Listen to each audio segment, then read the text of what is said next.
Perhaps we need some outside universal threat to make us recognize this common bound. I occasionally think how quickly our differences worldwide would vanish if we were facing an alien threat from outside this world.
And let me put my mic on. Good evening and welcome to Spaced Out Radio tonight. My name is Dave Scott. I muted because I had a sneeze. I had to sneeze. I apologize. But I caught it early this time. Thank you to Lorien for letting me know. And Lorien Fenton is our guest. We're going to have a great show with her coming up momentarily. We got Kitty Cattywack in the gold medal position. Race Fan with a silver. Eternity Eternal with a bronze medal tonight. Necessary Dialogue at Paramarv. How you doing tonight? And who else do we have? T-Bone, my man. What's happening, brother? Good to see you. Mel WD-40 is here, lubing us up for tonight's show because you cannot talk MK Ultra without being lubed up. So Mel is lubing us up as we speak. And of course, Mel, don't forget to give yourself a little bit of a shot as well. All right, scrolling on down, we have, let's see here, Robert Lamoth, Thunderhead, and Morwick. How you guys doing? Shogun, nice to see you. Gear Jammers is here. Gear Jammers will be signing autographs after the show. Line up to the left of the studio, if you don't mind, to the left of the studio. Be gentle. First time for Gear Jammer signing autographs. Don't want to overwhelm the person. So make sure you just take your time. Don't butt in line, nothing like that. All right, scrolling on down, we have Mama Catherine. There she is. Mwah! I love you, my dear. Hope you have a great night. And I know you always enjoy it when Lorien is on the show. So here we go. Stephanie Kenny Blankenship, Mr. Catfish, and Magnus Vermagnuson. How you doing? John Allen, how you doing? K17 Odd and Stargazer, nice to see you. Hi there, Mark Wolf and Flubber Lane. Nice to have you both here. As we scroll on down on our roll call. And where are we here? Let's scroll on down. Scroll on down. Frankie B, thank you so much for kicking off the Super Chat tonight. The Super Chat is a wonderful way to support what we do on this show on a nightly basis. JSCO, how are you? Feed Me Seymour. And the lovely, the talented D. Henderson, how are you? Good neighbor. State Farm is there. How you doing? Terry Mills, nice to see you. Road Flare, how you doing? Number 7 in your program tonight, starting at center ice from Stockholm, Sweden. Lars Jansson. There he is. Pam Harris, nice to see you as we continue on with our roll call here. Undead Jed, good to see you. And who is next? Yeah, I know. No sound, no sound. Gary Rusin, how you doing? Nice to see you. And there we go. Scrolling on down. Laura Elizabeth, nice to see you as we continue on with our roll call. And Thomas Rock is here. Thomas Rock will be signing autographs after the show as well. Line up to the right of the studio, if you don't mind, to the right of the studio. Gorgeous Larry, nice to see you. And thank you for coming on in. Jerence Carter. Jerence Carter, nice to see you. Mr. Cowley, how you doing, buddy? Delilah, nice to have you here as we scroll on down on our rolling calling, and we are caught up right like that. I blew through that tonight. Wow, that was fast. Hold on.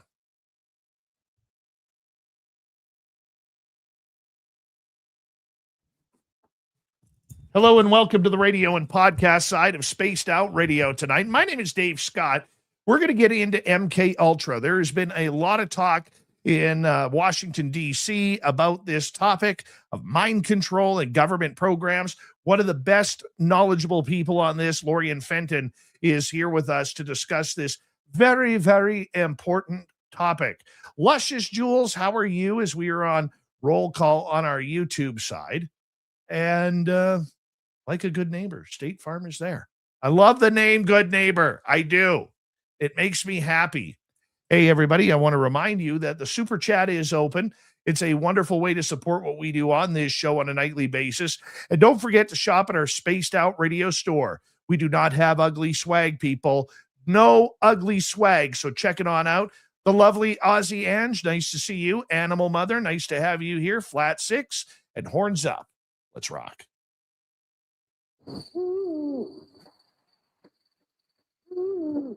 Are you ready to hear your mystic voice of the night? It's time to wake up. He's here. Shush. Be quiet. He's ready for you to listen. Let's point our ears towards the little cabin knows. We're together, friends. Oh.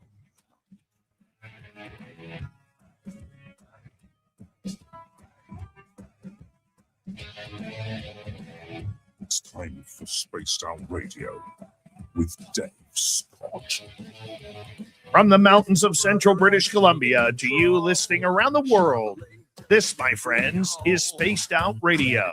I am your host, Dave Scott, sitting in the captain's chair of SOR headquarters. We welcome you to tonight's show on our terrestrial affiliates around North America, digitally on every major podcast network. Our website, spacedoutradio.com. We have a plethora of features for you. Rock out to Bumblefoot, read the Newswire, check out our swag as well. You can follow us on X at Spaced Out Radio, Instagram at Spaced Out Radio Show, and on Patreon in the Space Travelers Club. Tonight's show is brought to you by Caribou Con. We want to see all of you up here for Caribou Con, September 18th through 20th. In beautiful 108 Mile Ranch, British Columbia. Join us. Get your tickets at cariboucon.com. There's a weird subject we're going to get into tonight called MK Ultra, a mind control program that many in the government community are starting to ask about. A person who's been affected by this, Lorien Fenton, will be our guest tonight on Spaced Out Radio talking about it. Then in hour number 3, Swamp Dweller will join us for another creepy story. We're going to follow that up as Grant Baker will be here for the UFO report. So let's get started right here, right now. Lorien Fenton is a longtime researcher, conference producer, and broadcaster who has become one of the most recognizable figures in the UFO and conspiracy research community. Following a lifelong changing near-death experience during the H1N1 outbreak in 2009, Lorien has devoted herself full-time to exploring the mysteries surrounding UFOs, government secrecy, consciousness, and unexplained phenomena. As the MUFON, Marin, and Sonoma counties meeting director, she organizes monthly gatherings in Petaluma. Why do I want to say Petaluma? It's Petaluma, California, bringing together researchers, experiencers, and investigators to share their latest developments in the field. She is also the founder of the annual UFO CON in San Francisco, where I attend every year. It'll be probably February, March of 2027. You have to get your tickets for that because, to me, it's one of the best UFO conferences in North America. So let's bring her right in. Lorien Fenton, my hero, my mentor, and one of my best friends in this field. How are you? We're going to get you to unmute your mic, and we're going to get going with you right now. There we go. Can you hear me okay? We got you.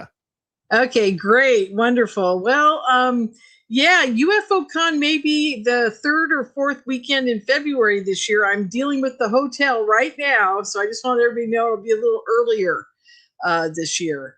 I hope that's okay with everyone, but we're having hotel issues. Like every conference producer has this problem. So there you go. I wanted to bring you in tonight. I know we just had you on a couple of weeks ago, and usually I like to put a lot of space in between guests, but I thought this topic was a little bit too important after I've heard people like Tim Burchett, Anna Polina Luna, Nancy Mace, and many others start mentioning about MK Ultra and this weird mind control program that many believe is out there. You have been championing a very vocal yet small community saying, hey guys, this is going on. Before we get too deep into this, I want our audience, maybe hearing you for the first time, to learn your story a little bit. How did you become so involved in UFOs, alien contact, and MK Ultra? Oh boy. Well, this is it's a crazy ride, you guys, and hopefully I'm going to get my book out this summer so people can at least understand what got me to this point. I'm doing a 2-part book. The first part is just all my experiences growing up and everything that happened to me, and then the second part will be from 2011, the weekend that I attended a conference in Los Angeles. And this is kind of where this all starts. I had been driving down to LA, and I had just heard on the Art Bell show a gentleman by the name of Wolf Spirit, and he was a kind of handler for a guy named Duncan O'Finian, which was a super soldier. And I thought, God, that's so weird because, you know, it really corresponds with the whole mind control program that went on in the 40s, 50s, and 60s, where they were creating Manchurian candidates. Right before that conference, well, not right before, but several years before that conference, the movie Manchurian Candidate came out, the Denzel Washington remake. And I was watching that, and I had somehow fallen into knowing a whole bunch of people that had been mind controlled. It was through Conspiracy Con. I know how it all happened, but I met Kathy O'Brien, and I met all these women that had been used, Solaris Blue Raven, just all these people who had been used in some kind of mind control program. And I got to thinking, well, the super soldiers are mind control victims too. How come no one's ever had a conference for them? Because at that time, there were little pockets of mind control conference type things where people were being MK Ultra and the Monarch program was being exposed, and that stuff was going on. And targeted individuals were part of this whole thing because that was starting to happen. So long story short, I'm driving to LA, and I start thinking about Duncan O'Finian's talking on Art Bell a few weeks ago, and I thought, I'm going to do that. I think I'm going to put on a conference for the super soldiers. Well, okay. So that, I don't know if I was losing my mind at that point or if I was just naive or whatever. Probably a combination of all of it. But I'd already been into the UFOs, already been into the conspiracy world. I've been doing all that. And now I'm driving to a conference with Kerry Cassidy and Bill Ryan. It's the last time I saw Bill for quite a while. And so I get down there, and Robert O'Dean's there, and I'm talking to, everybody, Sean David Morton, just everybody that was there that weekend. But I also got a table down there to, support my podcast and stuff. And Carrie and I had been friends for a while at that point. So I get there, and I'm setting up this table, and now here's the backstory to me getting down there. I had met a woman online by the name of Asolaria Liberalis who had been interviewed by Carrie, and I called Carrie and I said, God, this woman's very interesting. Now, this is May when I met Asolaria, and when I'm driving down to LA, September. So this is a few months before. So I said, Carrie, I really want to talk to this woman because she was an angel lady. She had the same kind of experience as I had with white light beings that she considered angels, and she was an artist and she drew angel pictures, and I loved her work, and I thought she was a great interview, and I wanted to have her on my podcast. So I'm talking to Carrie. She gives me her phone number. I call her. She's in Hawaii. And while I'm on the phone with her, a really weird thing happened. Suddenly, there was a helicopter over my house, like, 50 to 75 feet above my house, doing the nose down, circling around my house. And it was shaking the windows. I mean, it was that low, and it was so loud I could barely talk to her. And I said, "Oh my God, there's a helicopter!" And I held the phone up so she could hear it. And she goes, "Oh my God, you're right. I can hear it." I'm like, "Oh, okay." And so my roommate ran outside to see what was going on, and all the neighbors were out there already. And there was literally a helicopter that we did not hear come. We did hear it leave, but we never heard it coming. Apparently they can dampen their sound or whatever. And so I don't know what that was all about. I still think it was intimidation. It may have been just to let me know that my relationship with Solaris was going to be important, and they were monitoring me. Who knows? It was very strange. So now, fast forward back to LA. Solari, I picked her up at the airport. We were going to the conference together. So I'm not going to go into the whole weekend, but I will say that Friday night really blew my mind. There was a lady that was speaking that was a super soldier, and she started talking about an experience she had where she was hearing herself screaming in her head. And to briefly go into it, whenever I was meditating, I was hearing somebody screaming, and I had been talking to my therapist about it.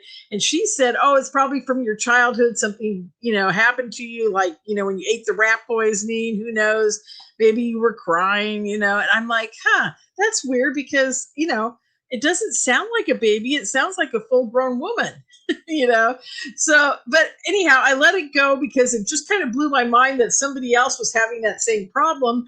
Now, it wasn't a problem for me because instead of meditating, I just did something else to calm myself down. So I never had to deal with it. It was never a big deal for me, but it just kind of blew my mind. Somebody else had experienced that. So now it becomes Saturday, and I'm sitting at the table there, and I had to get something out from underneath our vendor table, and I'm reaching down to get it, and I hear a voice, and it turns out it's Max Spears and James Rink, which, by the way, are both passed on now.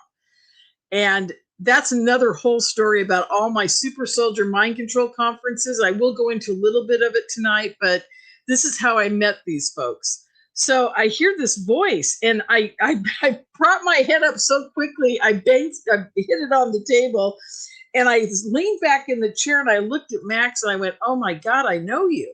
And I couldn't figure out where I knew this guy from. I just knew him. Right. And later I finally realized it was because he and I were going to go through a whole bunch of stuff in the future together. And maybe, if you believe in the mind control super soldier program and all that stuff, maybe we had worked together in another dimension on another planet. Who knows? But I knew this guy. So Saturday night we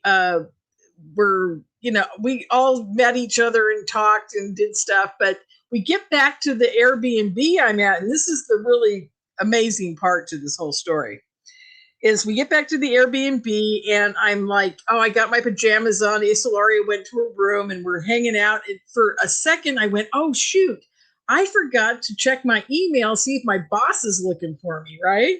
So I pop open the computer. I sit on the bed, pop open the computer, and I start to think while it's, booting up, I'm thinking, I wonder if Solaria remembers the day the helicopter came over the house. Now, it takes, a fraction of a second to think that? A fraction of a second. It doesn't take a whole sentence to talk about it. It's a fraction of a second. Guess what?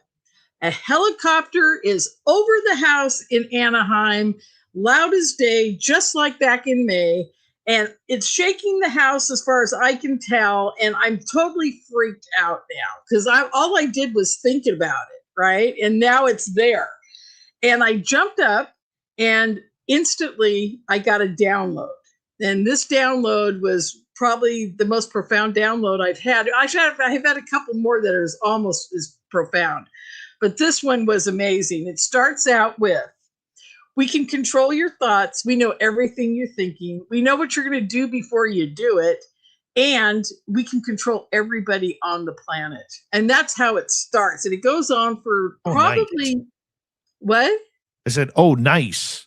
Oh, We can yeah. Well, control that's everything on the planet. Yeah, that's nice to know. yeah. Well, talk about mind control. Okay, so I'm getting this download, and it lasts for probably 30 seconds, but it felt like 10 years of information gets pumped into me, and I decide to go look at the helicopter. So I go to the window and I look up in the sky, and there is 3 lights in the sky in a triangle formation over the house. And I'm like, oh, maybe that's a UFO. It doesn't look like a helicopter. And then I back, and then I don't remember much. And then I back away from the window and go, I'm tired. I'm going to go to bed. Now, Lorien doesn't do that. When Lorien sees a UFO, no matter where she is, she's running through the house looking for people to come out and look at it with her, and she's running out the front door. That's what I normally do. And I've done it 3 or 4 times, and people have seen me do it, right? Right. So for me to back away from the window and go, I'm tired, I'm going to go to sleep, that would never happen in a normal Lorien moment, right? So I was pretty blown away by this. So the next morning, I asked everybody in the house, oh my God, did you hear the helicopter? Man, wasn't that loud? Didn't it wake you up?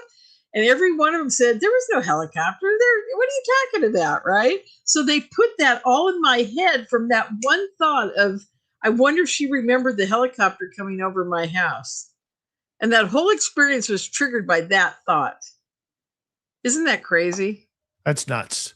That's absolutely nuts. So that was the day, and that download was the day I said, I'm going to do a mind control super soldier targeted individual conference where I bring all the people that are being affected by mind control together to see if we can get to the bottom, the base root, whether it's all the government, whether it's all the ETs, whether it's the DARPA, who's doing all this and why are they doing it and how are they connected?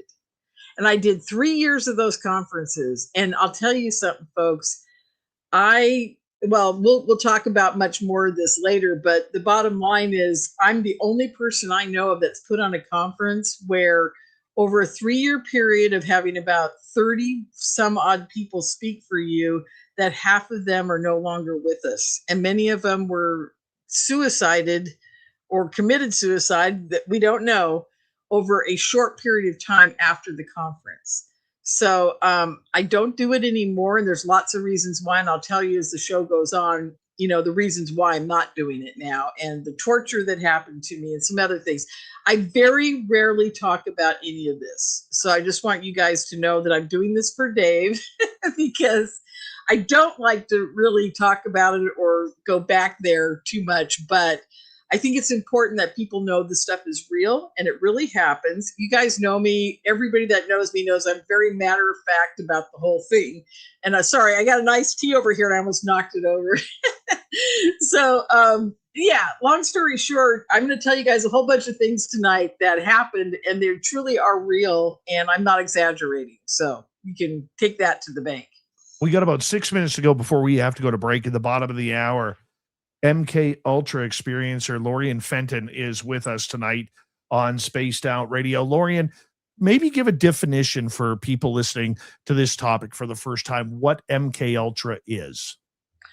Well, now it goes back actually to the late 1800s, but they got really into it basically during World War II in the 40s. And as we know, Dr. Mengele was actually, besides doing physical torture, the gentleman was really into mental telepathy. People don't know much about him, but I did a deep dive many years ago during Conspiracy Con days because somebody did a great presentation on him. And I was shocked to hear that what he was really trying to do, remember the whole thing about the twins? I don't know if you remember his fascination was with twins. Whenever there was a twin set showed up, he'd be doing all kinds of weird torture and all kinds of crazy, horrible things to them. But the bottom line was he wanted to figure out how those twins were communicating with each other. Because twins have the ability, like my mother and her sister, a twin, they know when something's wrong with each other. There's just this huge instinct that just develops because of your, I guess, your DNA. I don't know. But he was fascinated by that. So I wasn't shocked when I found out that when they brought him over in paperclip, which 99% of the people don't understand, Mengele was brought to, I think it was Brazil. He had a chalet in Brazil.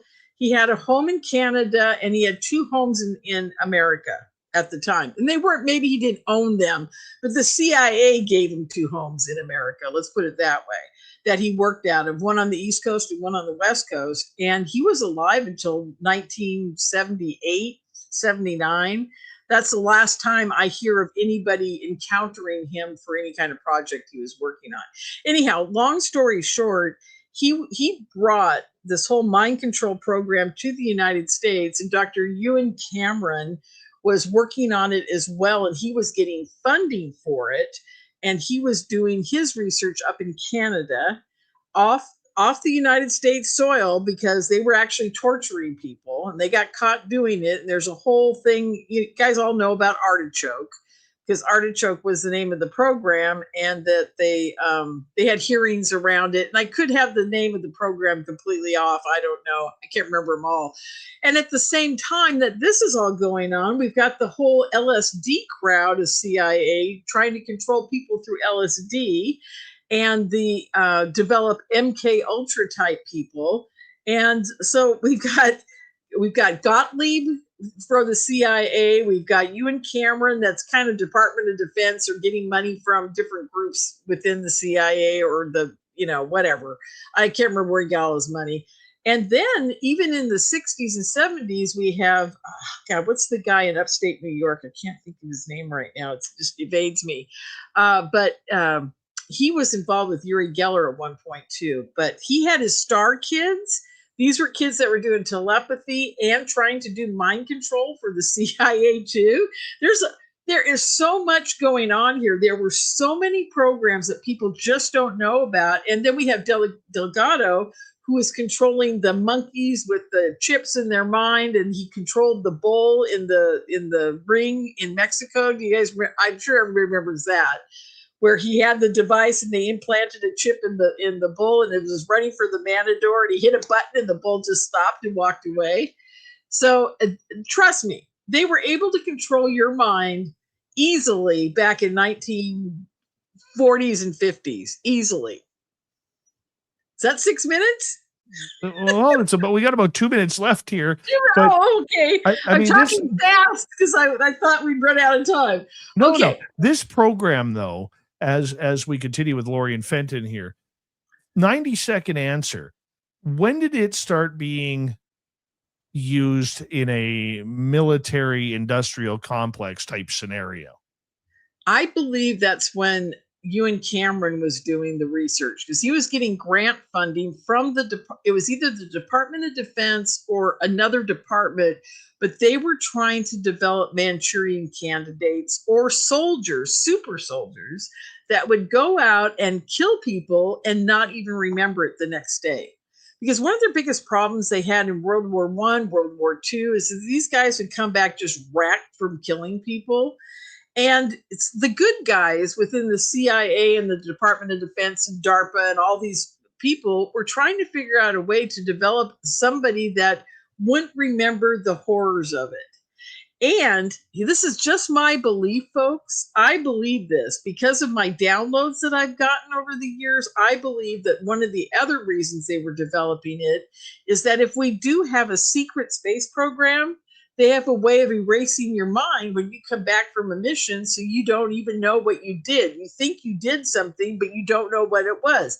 Hence the Denzel Washington movie, The Manchurian Candidate.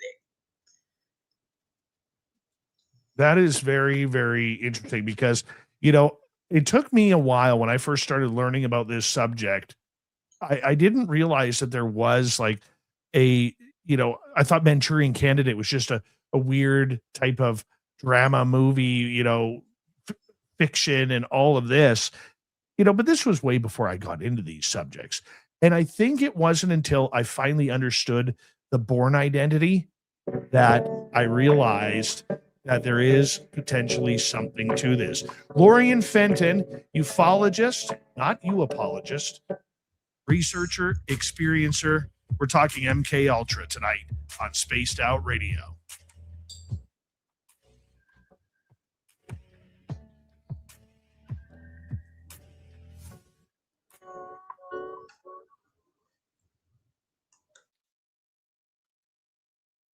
All right, Lorien, we are clear. Good start. You muted Yeah, I yourself. can't remember everybody's names anymore. I'm getting old. I should have drug out all my books. Oh, you're awesome. You're still the best. Ugh. And my hair's all frizzy. I tried to get it unfrizzed for you and it all frizzed. What can I say? I got to go put some Vaseline on it. That's what I'll do during the next break. I'll go All right. smooth it. Oh, I have all jumpy leg syndrome tonight. Oh no! Yeah, Are you going to go out and get a ciggy? Do you have time? No, next time. I gotta probably have to have a little bit of a gummy afterwards. Oh yeah, gummies are great.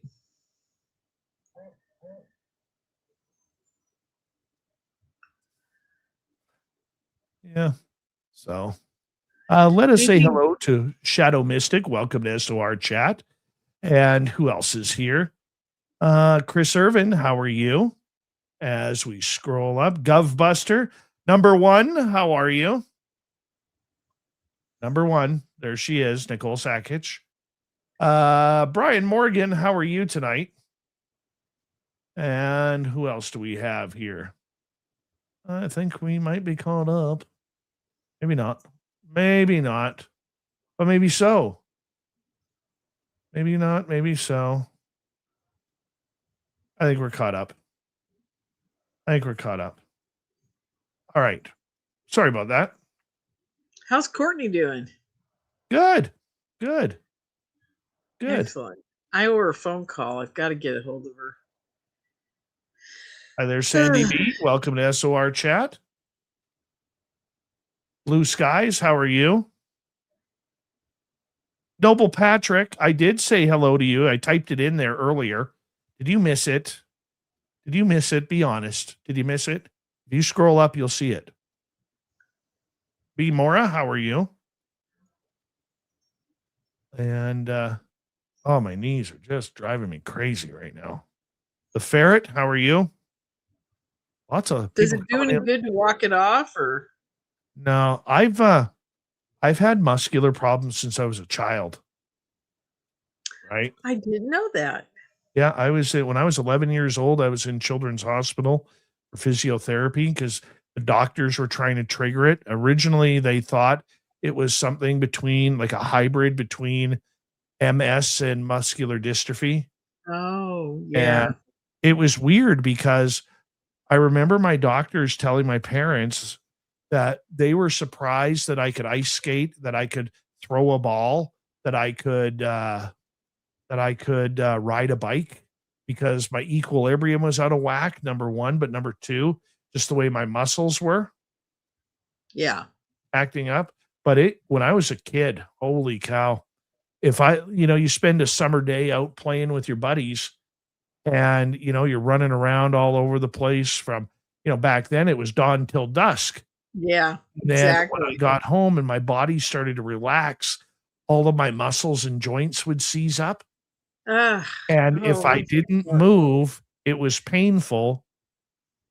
But if I moved, it was more painful. Oh, and I'm so sorry, Dave. Yeah, it was really hard. And so I've learned as I've aged, I know when it's going to happen. But if there's moisture in the air, like there is right now, I get really jumpy, or if my anxiety is high, or I'm overtired or whatever, like I've learned to figure it out. So like when I travel on an airplane, I swell up like a balloon. Really? Why? Because of Yeah. Always have. That's crazy. Yeah. Jeff Steve Garvey is here. He'll hit a home run for you. By the way, your Sharks had a hell of a draft day and then free agency. Holy cow. Your Sharks are going to be powerful. Oh, God, I hope so. I am so tired of being last all the time. Steel City, I will put your question in capital letters. I take questions in hour 2, and I'll try to get to that.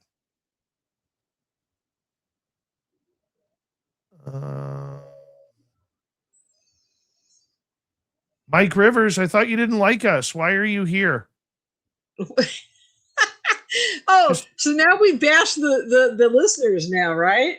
Well, when you call me an idiot, not in those words, I'm paraphrasing, I'm being polite. You wonder. Here we go.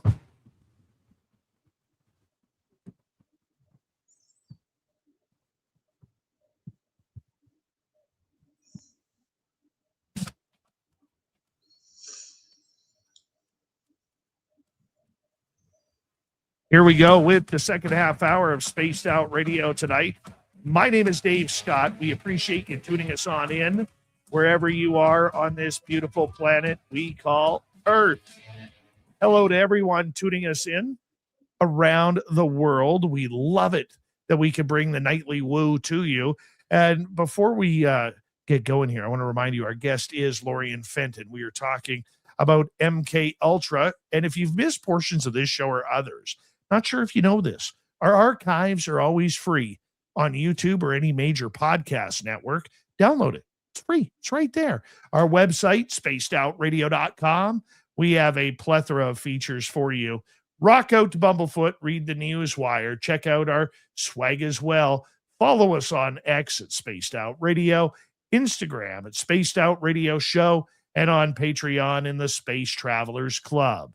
Here we go. Lorien Fenton from the Fenton Files. Yeah, we love her around Actually, here. the Fenton perspective. I don't do The perspective now. Yeah, you're a perspective. You grew up from files to perspective.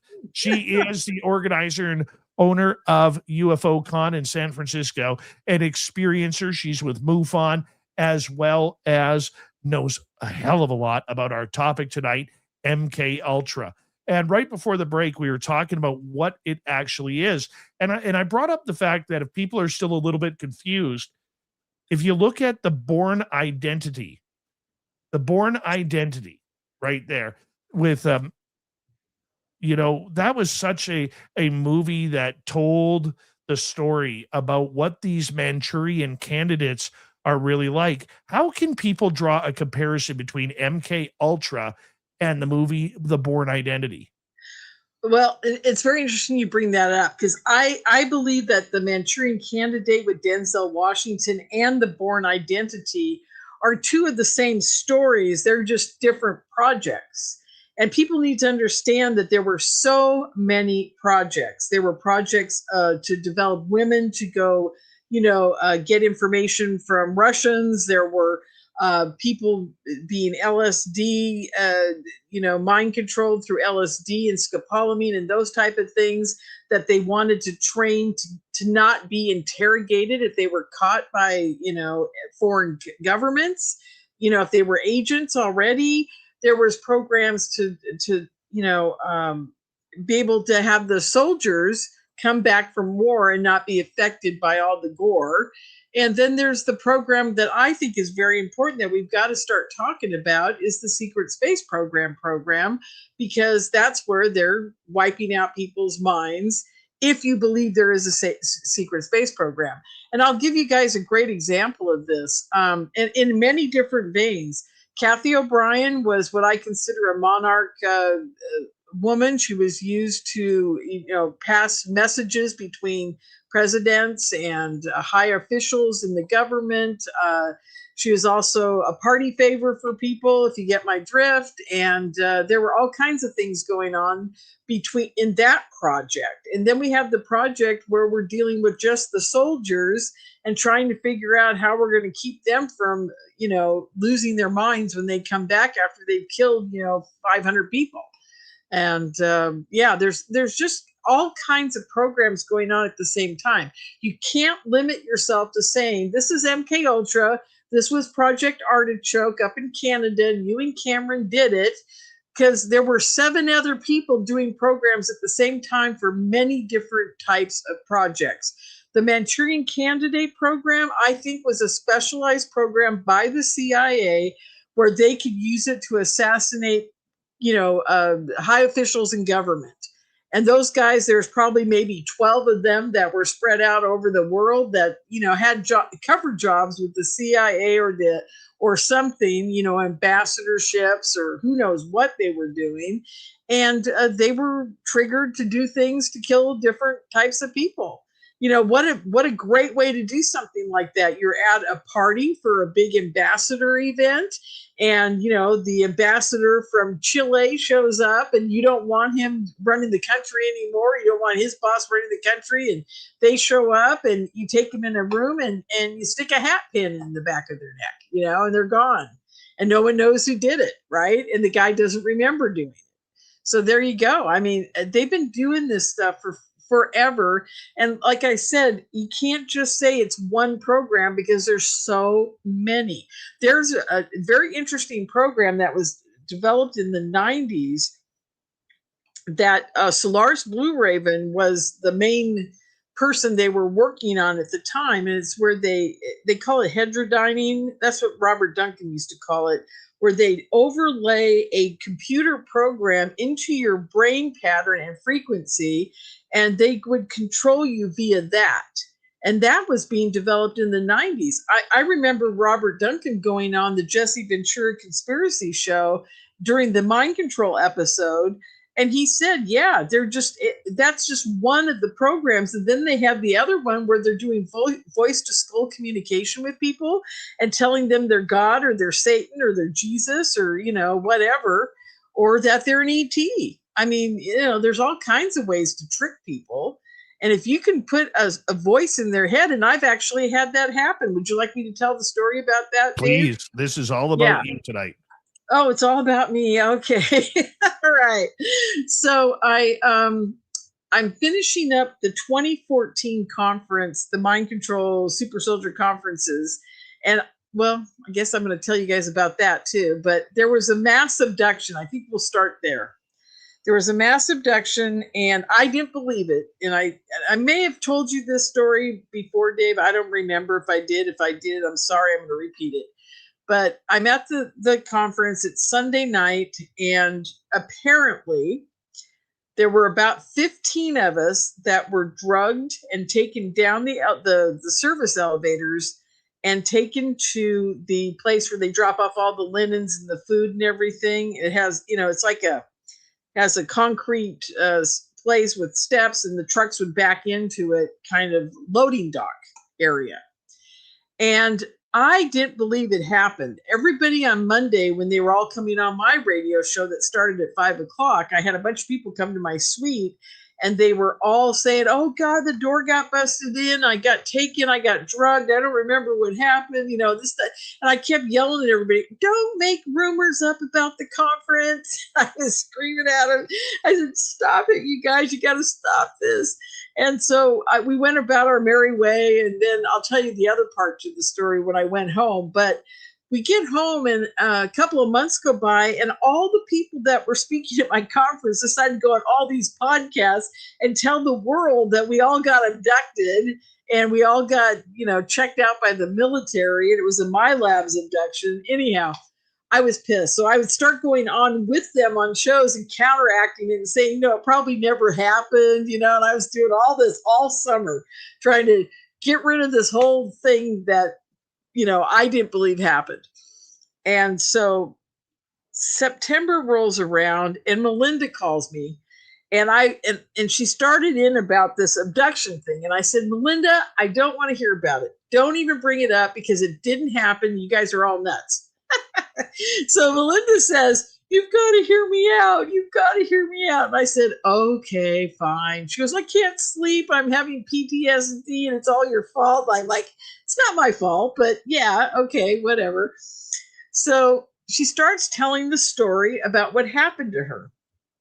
She gets to a point in the story where she says the guy was leaning over me and he was wearing, and as soon as she said that, I was laying in my bed back at that hotel, and I'm looking up at a guy leaning over me, and he had a necklace on or dog tags or something, and they kept hitting my chin when he was leaning over me, trying to give me a shot in the lower neck.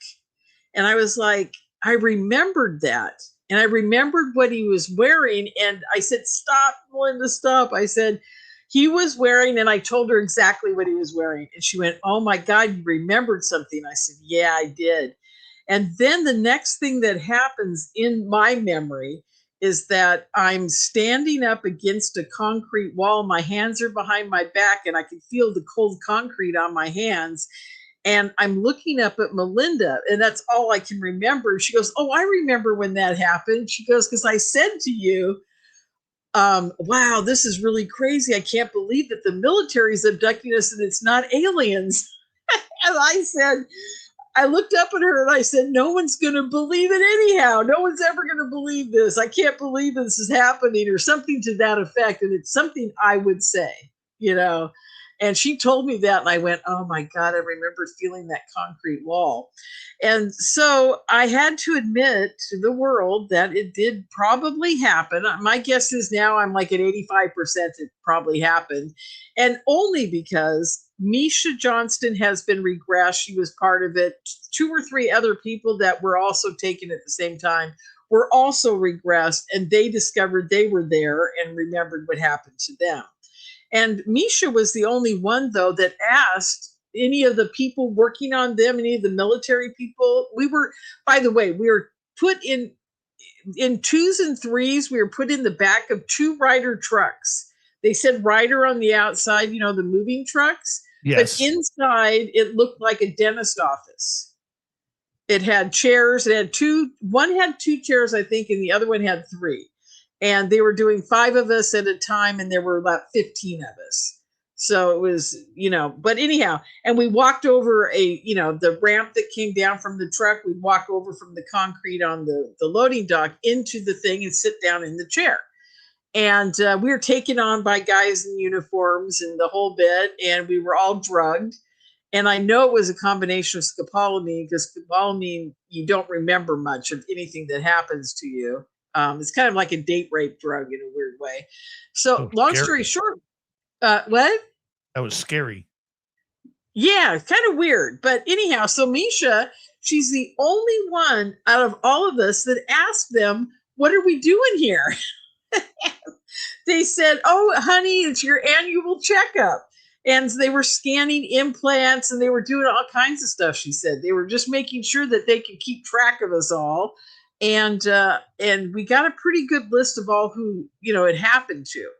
So I finally admitted it probably did happen. I'm not saying it did for sure. I'm just saying it probably did, because I don't have thoughts like that. I don't have, like Melinda and Misha, for years they've had all kinds of stuff happen to them, and they've gone through hypnosis and regressions to get those memories. Well, these just popped into my head like full-blown memories, right. You know. So yeah.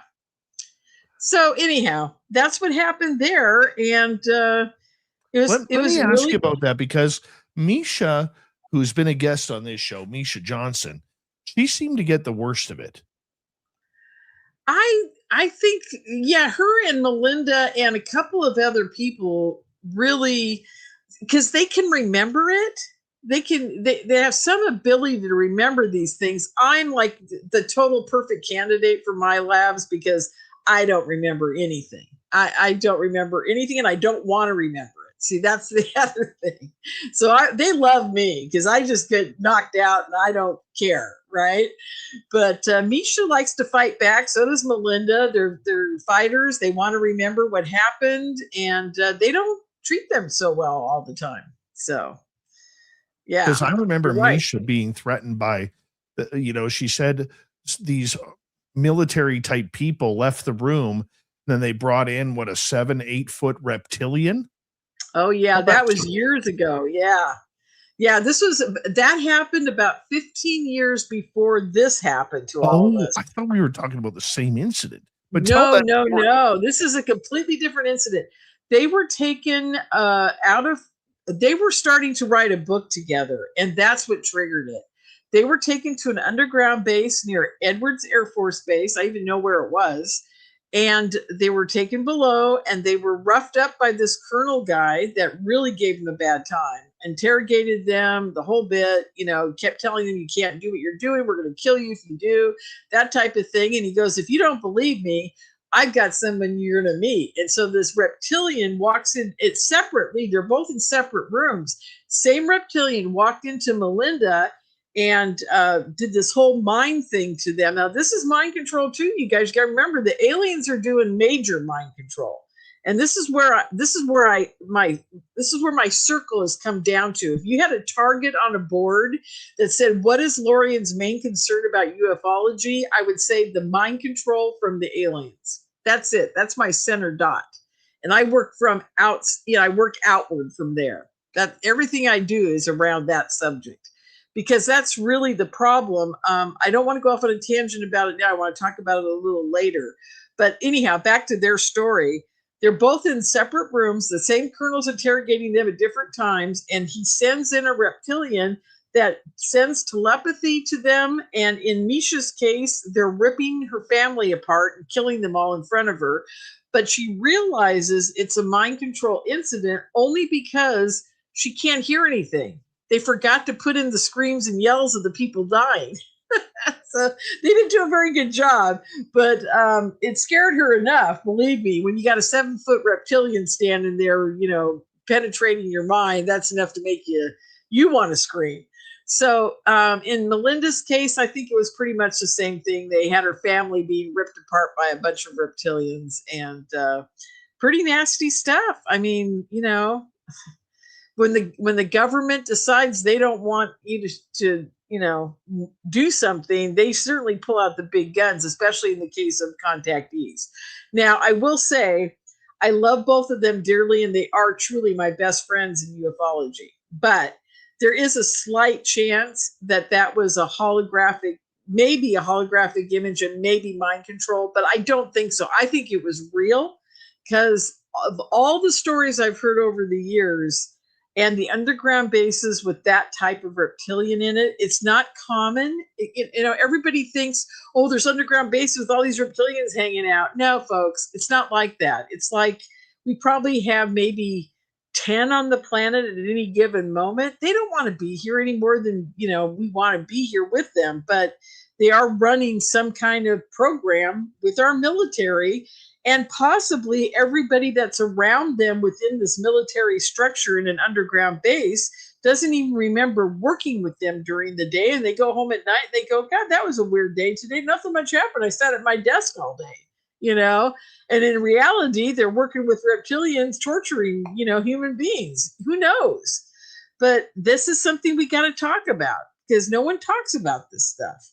And this is probably what's really going on. How have they been able to hide this entire system of secrecy with MK Ultra?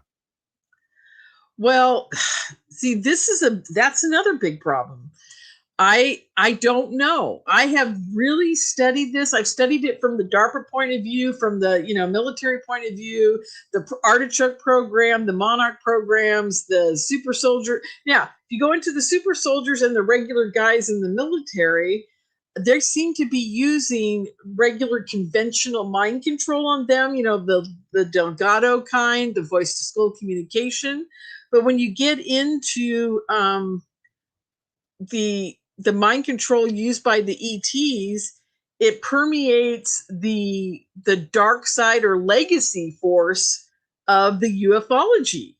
So people like, Jake Barber or Skywatcher or the Psionics kids, I would doubt that they're being attacked by these, sources, because I don't think that the reptilians or the Greys or the Mantids or whoever's running the programs with the military wants us as contactees to figure out that they're actually running the show, and that the legacy program really isn't doing anything. I mean, what are they doing besides the anti-gravity building the ships? I mean, think about it. What are they doing? The only people working in the legacy programs are the guys building the ships and the military people that are brainwashed or mind controlled to fly them. And if you remember my story from Terry Lovelace, Yes. yeah, he's on the ship. I'm having a MUFON meeting with him, and I'm talking about him being on the ship. And for the first time, he finally remembers that he looks up and sees American military outfits there.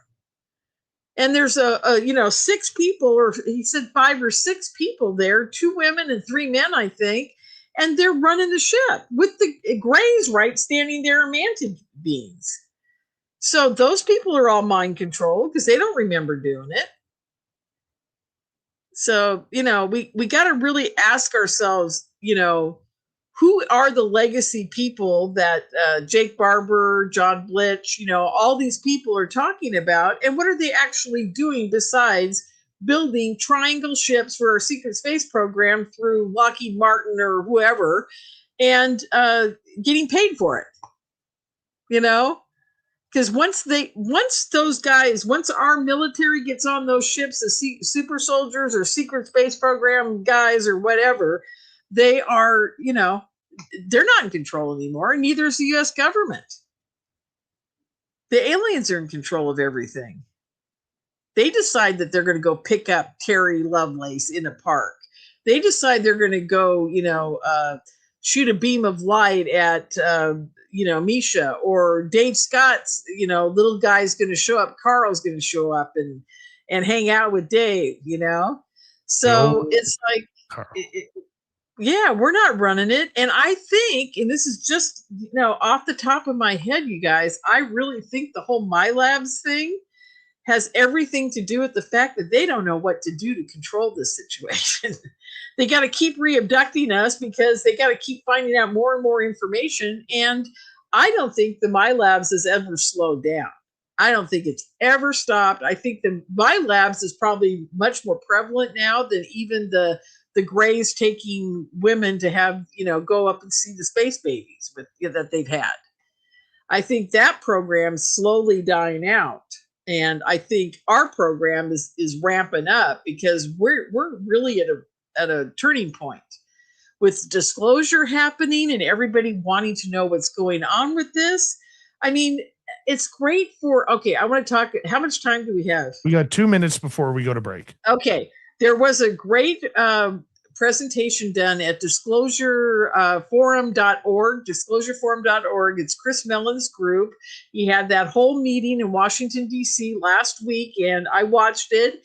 And I was quite surprised at how frank they were about ET and UFOs and everything, and that's wonderful. But again, no one was talking about what's really going on with them and what's their agenda and why they're even here at this point. And that's got to be talked about. And I don't know when we're going to get to that point. It's been over 10 years now, or about 10 years. Well, 2015 is when it all started happening. So 2015, we're sitting around going, oh, disclosure is going to happen. Well, it's almost 2027, and it hasn't. So, folks, what are they doing? Who's mind controlling who? That's what I keep trying to figure out. Who's laying the groundwork for you to believe this while behind the curtain, they're doing something else. Lorien Fenton is our guest tonight on Spaced Out Radio. One more minute before we go. Were you surprised to all of a sudden start hearing politicians like Anna Paulina Luna and others start talking about and asking questions about MK Ultra? No, you know why? I think that somebody got to them and said, you guys are doing UFOs and JFK. Why don't you hit the trifecta and go for the other piece to this? Because the other piece, you got the conspiracy of all the assassinations. When they talk JFK, they're not just talking JFK. They're talking everybody else too. They're talking MLK, RFK, whatever. And because that's really what's going on is, people fighting the system. Anyhow, I see we're up against the hour. We'll talk about it when we get back. Well, you know what? It's going to be an interesting hour number 2 because I want to learn more about why you think the politicians are opening up this can of worms of MK Ultra. What is the purpose? Yeah. Why is it going there? We're also going to take audience questions in the next hour as well. If you are in Radioland and ever want to participate in our audience, go to YouTube or Facebook or X. You go right there. You listen on in while we're tuned in, and we can all do this together. That's why we make a great show that we love to call Spaced Out Radio.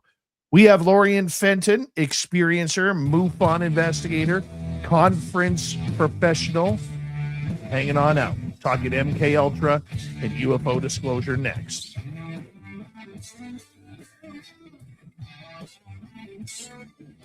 This is Spaced Out Radio with host Dave Scott.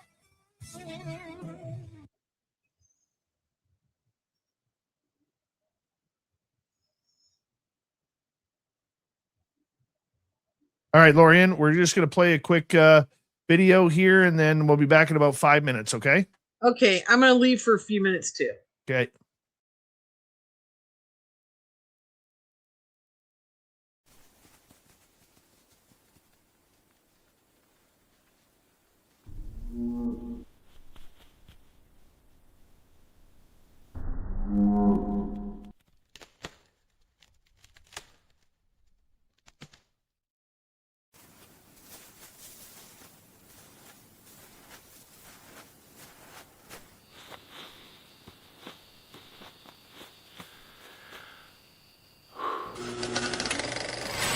Our merch is Bigfoot approved. We have t-shirts, we have mugs, we have hoodies, we have socks, we have hats, we have stickers, and so much more. Whatever you're looking for, we have you covered. Why just be a fan of the paranormal when you can buy Spaced Out Radio merch and look the part? Our merch ain't ugly, folks. Check out the Spaced Out Radio store. Find the link in the description below.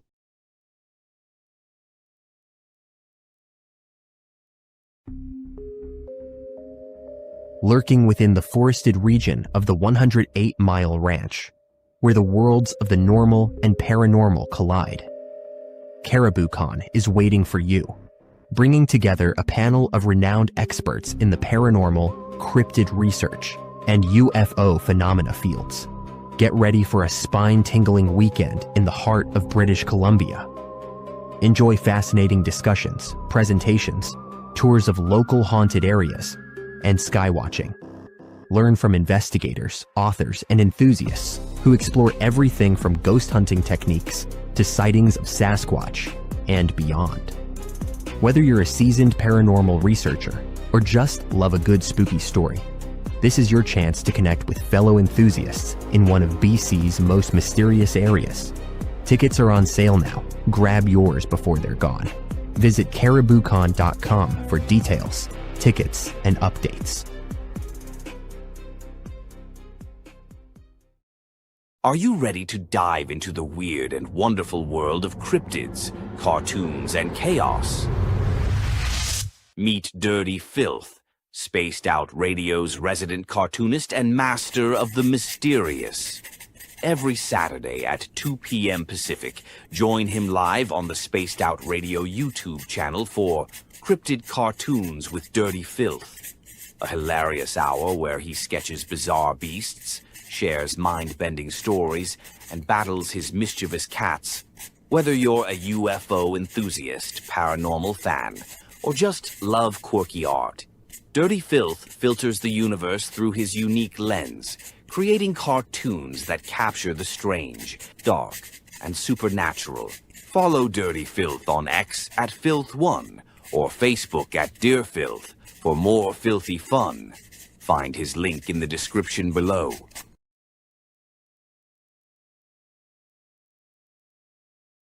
Spaced Out Radio wants to hear from you. We love our community, and your voice truly matters. Drop a comment after every show and let us know what you thought. Agree with our guests? Tell us why. Disagree? We want to hear that too. We read every single comment. Jump into the live chat during the broadcast and be part of the conversation in real time. Got a killer topic idea? Your suggestions help shape the show. And if you want to take it even further, join our Patreon for bonus content and direct feedback opportunities with Dave and the team. This is your show as much as it is ours. Whether you're a longtime listener or brand new, we want your thoughts, your questions, and your ideas. And let's keep building this incredible community together. Spaced Out Radio, where the conversation never ends. What are you waiting for? We're listening.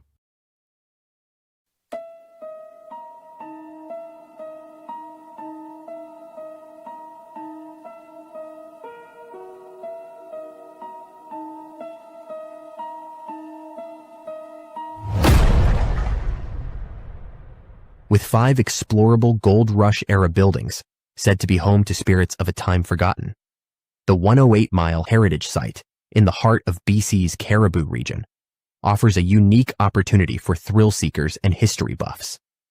For an evening of historical fun, step into our guided ghost tours, where spine-chilling stories of Gold Rush legends and unexplained encounters come alive. For those craving even more, inquire with us about conducting a hands-on paranormal investigation of your own. And if you're truly brave, book our haunted sleepovers. Spend the night at our B&B inside the McNeil House to truly experience this historical landmark and its ghostly secrets firsthand. For booking or inquiries, go to haunted108.com.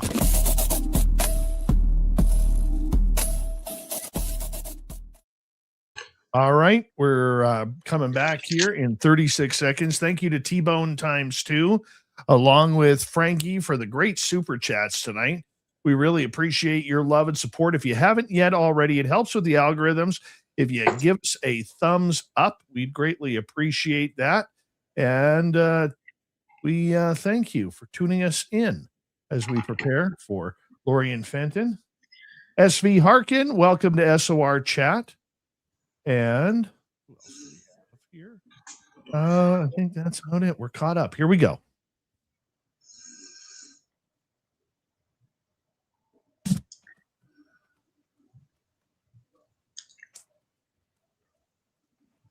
We have the second hour of Spaced Out Radio underway. My name is Dave Scott.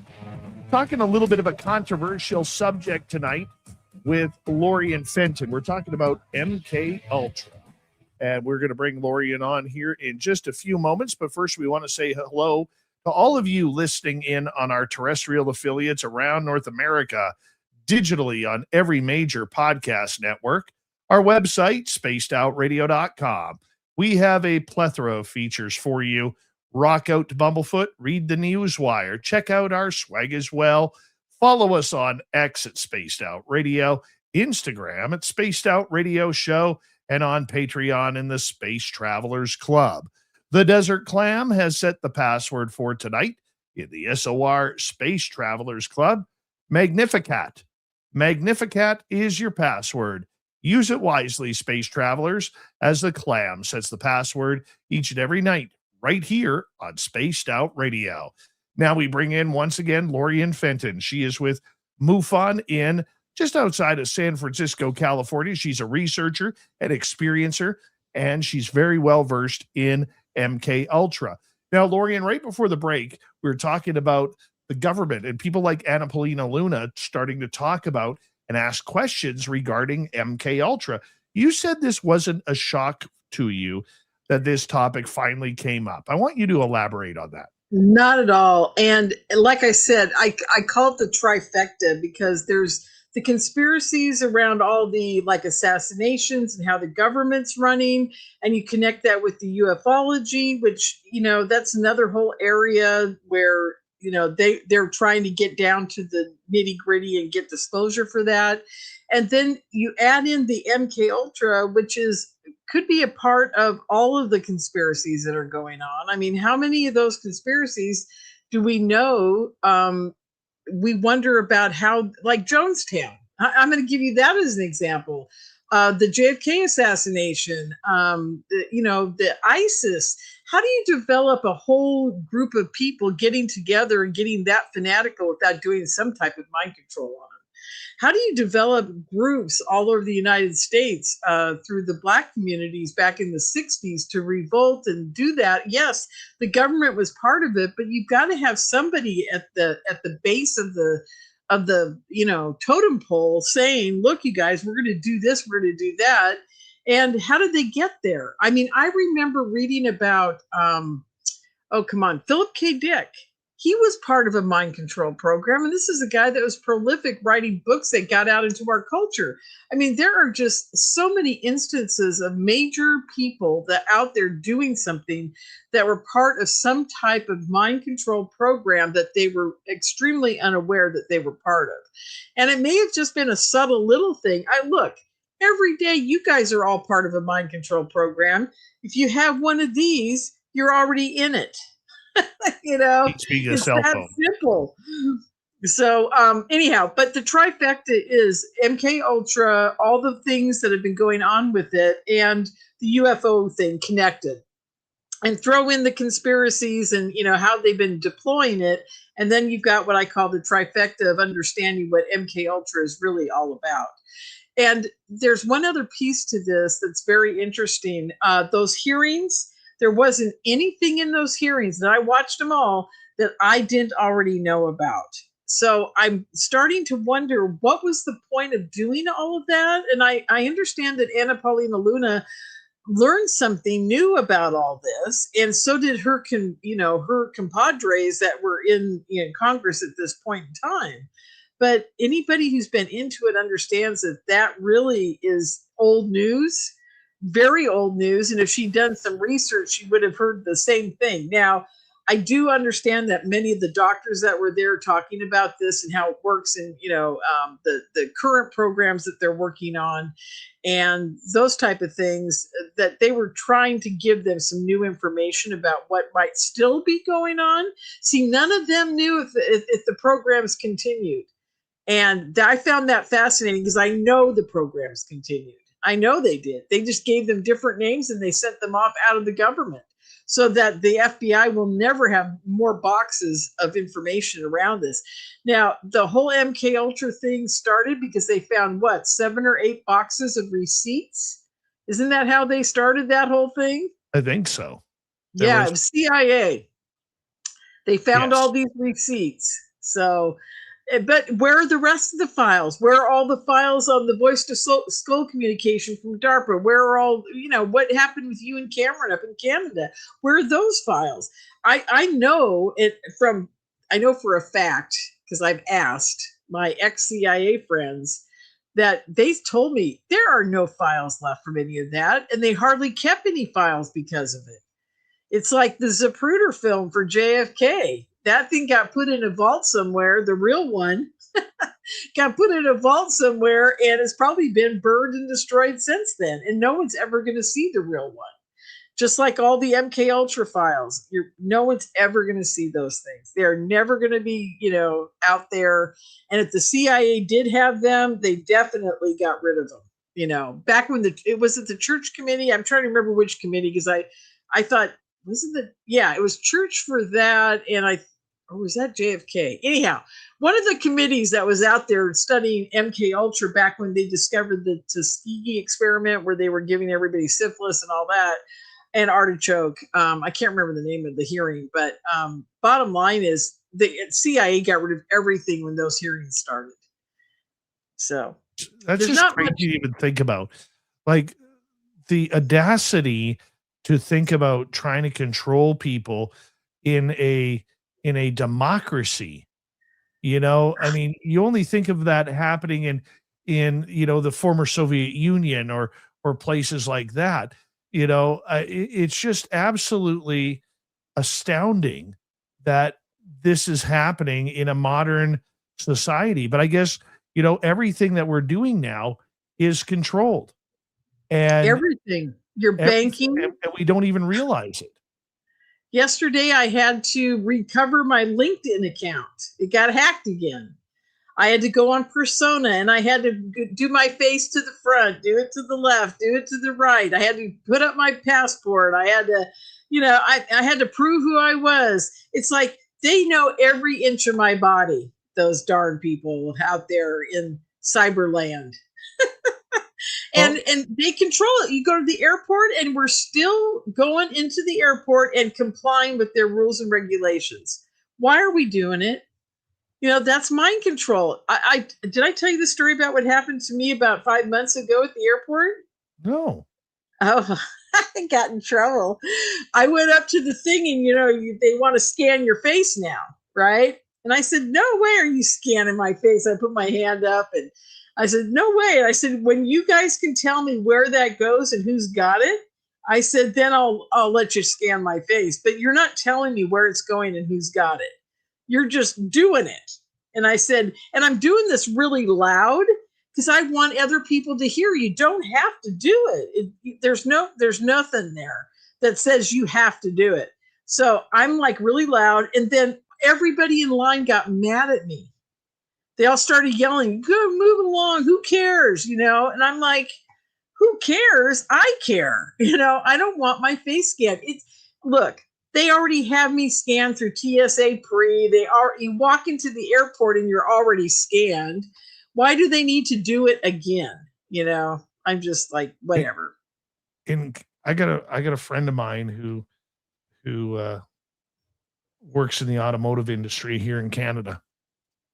And they're coming down with laws and they're hiding it behind anti-money laundering and fraud, that now in order to get a car loan, it's coming here very soon, you have to have your face and your ID scanned in order to get an auto loan. Why would you have to do that? They used to do it with a signature. Yeah, but they're using it as the banks are being frauded billions of dollars annually, that they can't take that chance anymore.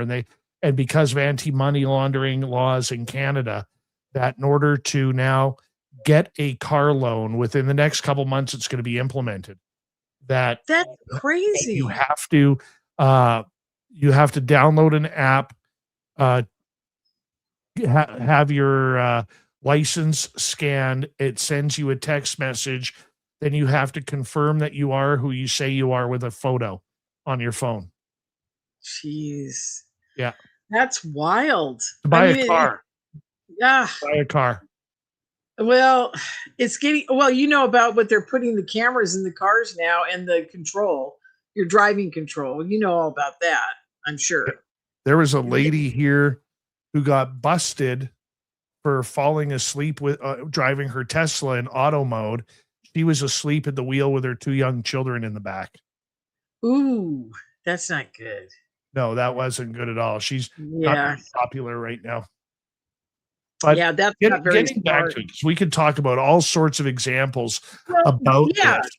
This is example, and people are just doing it. See, this is the problem. And they know that they've got us conditioned through mind control. Look how many people went out and got this PCR test in a parking lot with some guy in a monkey suit, sticking a thing up your nose. I refused to do it. I never did it the whole time. Not because of the COVID or whatever. It's just that I'm not going to have any guy doing that to me. And I'm just not going to do it because they told me to do it. See, and that's what's missing right now is everybody's fallen into this apathy mind control, I call it, because we're like, everybody else is doing it. Okay. I mean, if that's what we got to do, we got to do it. Right. What happened to everybody saying, sorry, I'm not going to do it at all? And then if nobody does it, then what are they going to do? They got nothing to control. Yeah, but control comes when you have people who don't have money. When people are financially, when people are relying more on credit than they are on paying cash for things, whether it's a vehicle or furnishing your home or a mortgage or anything along those lines. When you are financed to the hilt with credit cards, and everybody in North America is the majority are absolutely in debt up to their necks. Yeah. I'm one of them.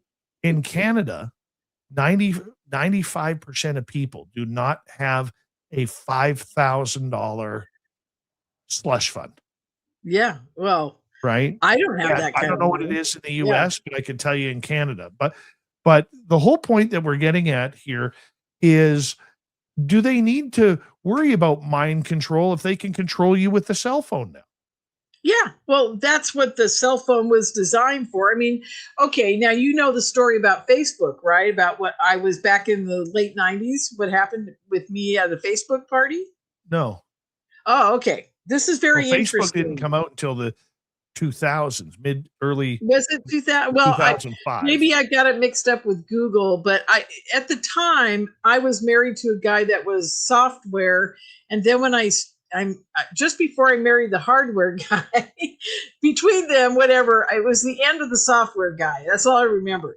And we're at a party, and we're at the Facebook headquarters in San Francisco, and they had just purchased their campus, and they were getting ready to move into it, and they were having a bon voyage to Facebook downtown San Francisco. We're moving to San Mateo, right? And I'm at this party, and I'm sitting on the couch, and there was a bunch of people that had already been over at the campus, you know, moving in over the last month or so. And there was one girl sitting there talking to the other chick, and she says, yeah, it's so weird. There's this whole back area behind our servers that there's these guys in suits and gals in suits that they go in there every day, and we're not allowed in there. And I heard this and I went, oh my God, that's the CIA, NSA, or FBI. It's probably all three of them. And they're gathering their intelligence there, right? Off of the servers. And I'm thinking, oh my God. And this girl is so dumb. She doesn't even realize this is what's happening. Well, I tell everybody I know what's going on, and I'm told I'm an idiot. I'm stupid. Why would they do that? You know, blah, blah, blah. Well, it turns out they were. And it was talked about, you know, about 10 years ago, it all came out that Google and Facebook and Cisco routers and somebody else were all having whole departments that the CIA, the FBI, the NSA, whoever, Department of Defense, DARPA, who knows, they're all paying them to use that space. How do you think those guys made all their money to begin with? It's all off government contracts to follow everything we do. And they have some way to build it into their, you know, user rights that we're being monitored that way. Anyhow, it's another form of mind control, honestly, because the government knows it's predictive programming to put you guys into a space where you'll just follow along with them. So anyhow, if you want to get back into the heavy MK Ultra, I got another story for you. We got 7 minutes, and then we're going to get to audience questions in the next half hour. Okay, great. I'm going to tell you guys this quick story. I'm leaving the 2014 conference, and I've got with me a guy named Ken and another guy that I really miss. I got to call him. He's got kids in Boston now. He's a wonderful kid. Anyhow, long story short, we go up to the Little Alien Inn in Rachel, Nevada. We left Henderson. And this is after we did the 2014 conference at the Gold Coast. We were not at the Fiesta where we got abducted. This is the next year. And I'm leaving that conference, and I drive up to there, and we get one of they have trailers there, and they have like a Jack and Jill bathroom in the middle, and there's one room on one end and two beds in the other, and I almost knocked over my eyes. Yeah. Anyhow, long story short, I'm in the back room. We go out to look for UFOs. We didn't see any. We come back. The guys go into the front room. They go to bed. And I go into my room in the back, and I turn on the air conditioner, and it's not working. Now, it's 4 o'clock in the morning. It's hot as hell in there. So what I did, like a crazy idiot fool I am, I opened up the back door. That there was a door that came in from the back of the unit, and there was one in the front. And I opened up the back door that led straight up to the bathroom. And if you took a right, you'd be in my room. Okay? Guess what it's looking out over? Area 51. That whole desert area right there. Right. And it's just straight open. The back door, my door to the bedroom's open, and that door's open too. So I go to sleep, and I set the alarm for 9 o'clock, and I wake up, and oh my God, I feel like I drank 4 bottles of wine. My head is throbbing. I feel terrible. And then I go to swallow, and I can't swallow. It hurts so bad, I'm crying. That's how bad it hurt. So I'm like, what the hell happened? I thought maybe I cut my tongue, or maybe I bit my tongue so hard I cut it. I didn't know what was going on. I go to the bathroom, and I'm trying to lift up my tongue and see what's going on. I can't see it. I don't see blood. And I'm like, what the heck is going on? I can't swallow. And thank God I had 2 Vicodin with me for my migraines. And so I popped one immediately because I was in such pain. I could barely function. I went and I drank some warm water or some tea up at the restaurant and then said goodbye to the guys. I didn't even tell them what was going on. I got to Reno that night, took the second Vicodin so I could sleep. The next day, I'm driving home from Reno to San Francisco. I get to the house, and the first thing I do is I grab my roommate and say, "You've got to help me. You got to get a flashlight and a magnifying mirror and hold them up, and I'll hold my tongue up. I want to see what's going on," because I couldn't talk, I couldn't swallow, and it was extremely painful. So finally, I get in there and I look and see what's going on, and it looks like all I can say is it looked like the burn marks of a taser, but it went in on both sides under my tongue where you lift it up from the palate part, and it burned like maybe a quarter of an inch, maybe less, eighth of an inch to a quarter of an inch, identical holes into the bottom of my mouth. And it hurt, like it looked like two cigarette burns, but they were perfectly symmetrical and perfectly aligned. And I hear, the minute I see it, I hear in my head, "We told you not to talk." In a man's voice. I hear that in my head. Guess what, folks? That was the last time I ever did a conference like that. So. And that was there telepathic? You got that message? It was totally out of nowhere. I mean, sitting in my kitchen in my house and I hear this voice talking to me. So talk about mind control, MK Ultra. There you go. Voice to spill communication instantly. But it was the second I saw what they did to me. So somebody was in the room that night torturing the poor Lorien.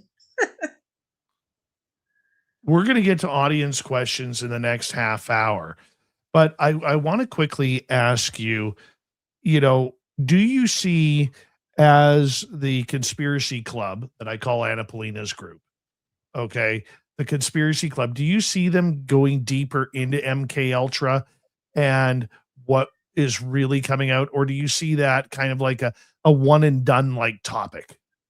I think it's going to fizzle only because there isn't a whole lot more to find out.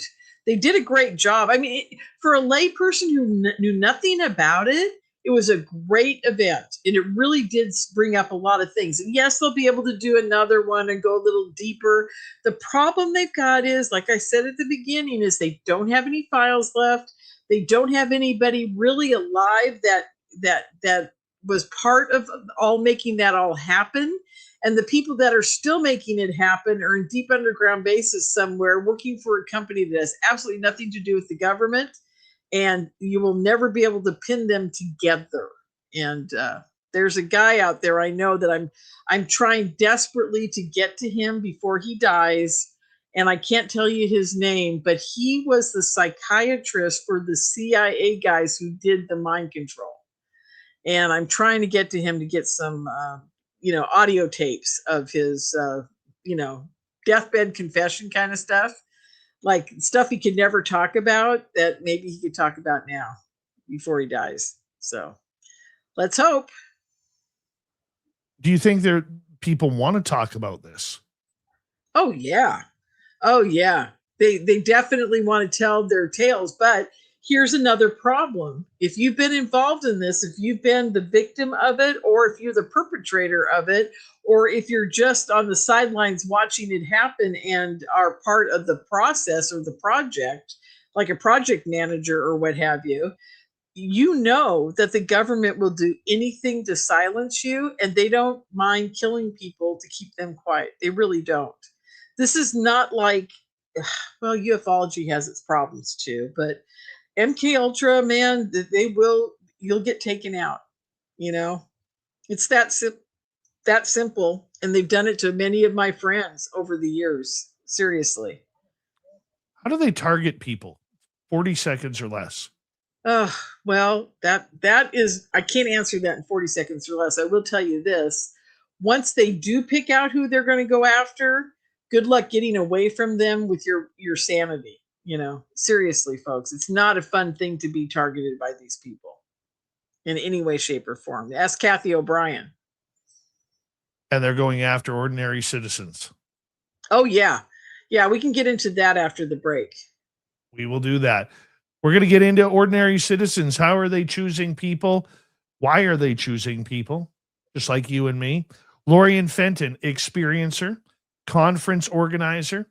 She's a researcher, radio show host, and a brilliant person to be talking about these incredible subjects that, you know what, we only believe that this happens in movies, but what if it's happening in real life? That is kind of what we're getting at tonight with MK Ultra, the realities of a mind control program that is being discussed on the Hill and all around the world. This is Spaced Out Radio. We'll be back for the second half next.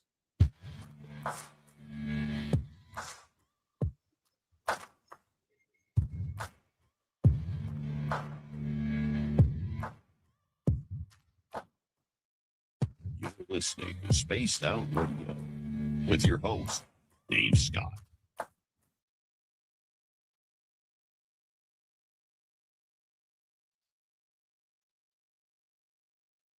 All right. Hello, gorgeous Tamisha. How are you? And who else is joining us? Let's see here. Jerry Elmore, nice to see you.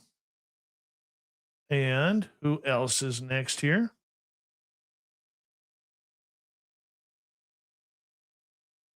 Colin, how you doing? And Stargazer, I've got the point, okay? I've got the point. So thank you. Yes, I am taking what you're saying seriously.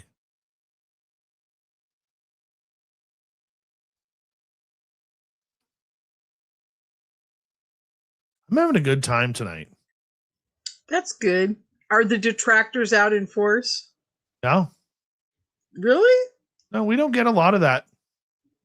That's good because I usually get attacked a lot after I do a show like this. That's why I don't do them very often.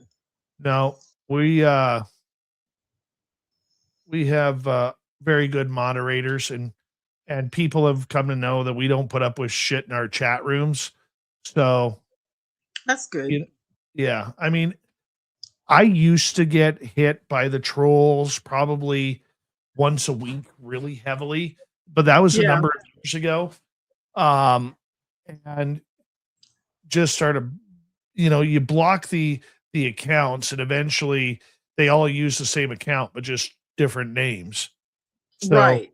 But I think YouTube, to their credit, has done a good job at getting rid of the trolls because if they're hitting us, they're hitting other shows as well.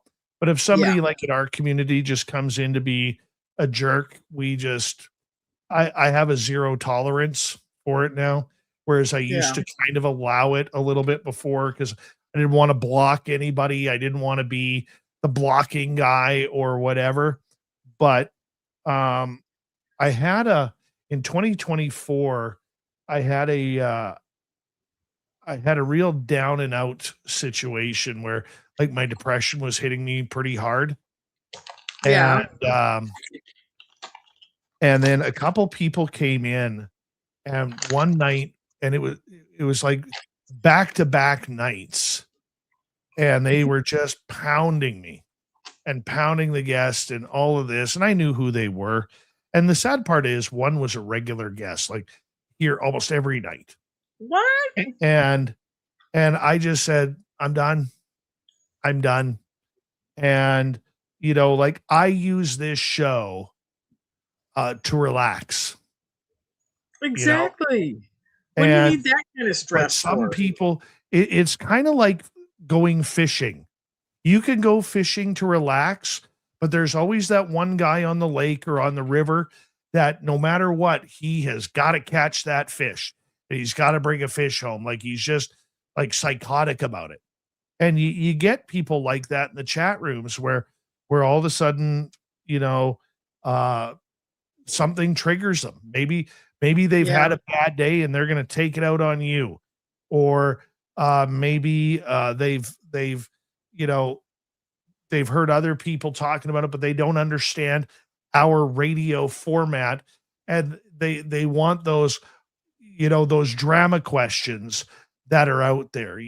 Like You know, every time you bring up, give you an example, you know, if I were to have Rick Doty on, I'm going to have 30 people asking about Paul Benowitz.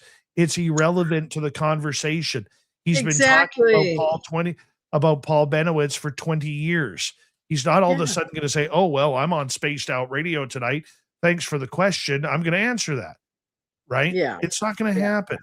So, so you get to the point where, as I've said with our mods, you know, when you eliminate political talk, when you eliminate talk from people who are insulting me or insulting the guest, when you eliminate all of that and you just tell people, look, you don't have to agree, just sit back and enjoy the woo.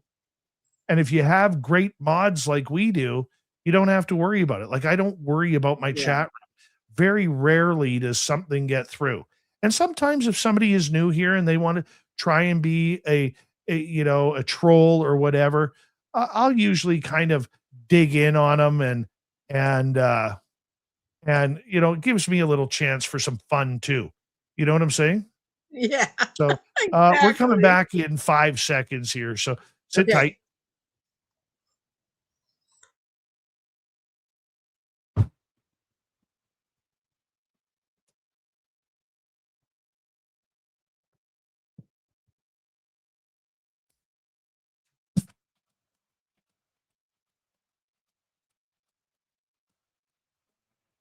We are into the second half of Spaced Out Radio tonight.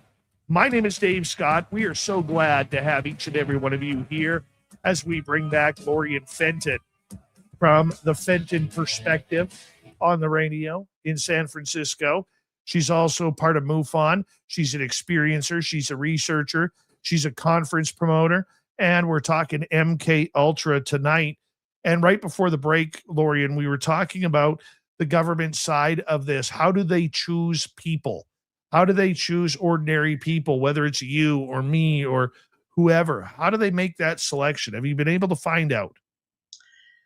I found out during the years that I was actually doing the targeted people and the mind control people, that like Dr. John Hall, Dr. Duncan, these type of people were speaking at my conferences. If you're in a certain type of program and the program happens to be something that the government is trying to figure out how they can control people in certain areas or for certain outcomes. I'm going to give you guys a wild example. There was a lady with her baby that took her car and rammed it into the barricades at the White House. People remember that story. What they don't know is that she was a targeted individual. And for years, she'd been hearing a voice in her head telling her she had to go kill the president. And that was part of that project, is like, you know, can we get enough people of many different lives? They'll take 20 people from, you know, 20 different lifestyles, 20 different economic statuses, you know, black, white, whatever, and they will put them under the same program and see which type of person in that program of those 20 people will actually do their bidding, you know, and how it worked out. And that's that project for that month or 6 months, right? And then they'll pick, you know, they randomly pick people. Now, at some point, I did find out also that if you cross the wrong people within the government on any level, whether it be a mayor or a, you know, senator or a congressperson or even a staffer at Congress or, you know, the Senate, and they happen to be like your next door neighbor and you accidentally kill their cat or do something, they will call a certain division that they know about, that these people are privy to at some level, and then that person will get targeted for some kind of project. It's like they'll be brought into it just to be tortured because that person's mad at them. That's a reality. From what I understood, that type of thing didn't happen often. Mostly they wanted people of a certain like education or a certain place that they grew up or whatever to see how they can influence people of different, you know, social economic backgrounds. And that's just for the projects of mind control, where they're actually throwing in voice to skull communication, or where they're putting dew weapons in the neighbor's house and they're shooting at this person while they're sleeping in bed, and they're having horrible burning sensations, or, or bad thoughts. They can put really horrible thoughts. Like, there's this one guy, I love him to pieces. I can't even remember. Sam. He went by Sam. He actually came to one of my conferences once, but he was being told in his head 24/7 to rape and kill his daughter, and doing all kinds of, to do all kinds of horrible things to everybody he knew. And he'd have to just sit there while this is being talked to constantly in his head. And because of Sam, thank God, I had 4 other people at the time that were going through the same type of torture. The women were told to stab their husbands to death, or to cut off their, whats, and all kinds of horrible, Lovely. horrible things. What? Lovely. I know. Can you imagine? And this is the thing that's going through their head on a 24/7 basis. And we finally figured out that many of these programs are just because they want to see how far they can push people. It has nothing to do with controlling them. It's just how far can we push them before they'll actually do something. Isn't that horrid? I mean, it's just horrid. So let me ask you this, because this is part that can get kind of grotesque. We try and, with the radio side of everything, to kind of be a little bit more juicy than dark. But I want to ask you, before we get to audience questions here, if anybody can be chosen for this, how do we know, in what you've said, that it isn't some sort of mental health issue and it is an MK Ultra issue? Because I really have struggled to try and figure out the difference. That's a very good point, because I did find out also what had happened was I was working with a group of targeted individuals back in 2010, and we had done a brief survey. There were over way back in 2010, folks, we didn't have any other way to really communicate except for group phone calls. So there'd be like a Friday night group, and we'd all get on there. There were like 150 to 200 people. Elena Freelander was on there at the time. I was on there. There were a whole bunch of people involved in this. I think Kathy O'Brien was on a different one. We had a whole bunch of different people doing all kinds of groups around this. And one of the main subjects was that once they've targeted you, they also put you into the mental health care field. They have you arrested. They say that you're crazy, and that nobody ever believes you at that point, from that point on. And they put it in your chart so that it will follow you forever and ever to a day, within every medical, place on the planet, that you've been under, that you're schizophrenic, or that you need to be on medication not to commit suicide, or you've done this, or you did something because you thought you heard voices in your head. And they make it so that everybody on the planet thinks you're crazy, including your family. They isolate you from your family. There's all kinds of stuff they do to people. And you don't. And here's the sad part. When I was dealing with all these people, I couldn't tell that they weren't crazy because of what they've done to them. I really believe that now. At the time, I just thought most of these people were crazy and imagining that they were being mind controlled. But now that I look back on it, and knowing what I know now, and all the people I've met over the years and what they did to me, I'm like, you know what? These people were crazy, and they were being, attacked on a totally crazy level. I mean, Solaris Blue Raven's story, what they did to her, just blows my mind. Literally blows my mind. They would tell her, you sit in this by the front door, and when we tell you that you got to come out and get in the car and do what we tell you to do, then you're going to do it. And she would do that. It totally destroyed her life, her marriage, everything she had going for her. She was a master martial art person. She had a thriving business, and they destroyed her entire life with all this voice-to-skull communication. And she got labeled crazy. But the big question for that is, why her? Okay. I think it's because, and now everybody's going to think that I'm crazy when I say this, Dave. So I'm saying it with a grain of salt, because I don't know the answer to that. I'm just speculating.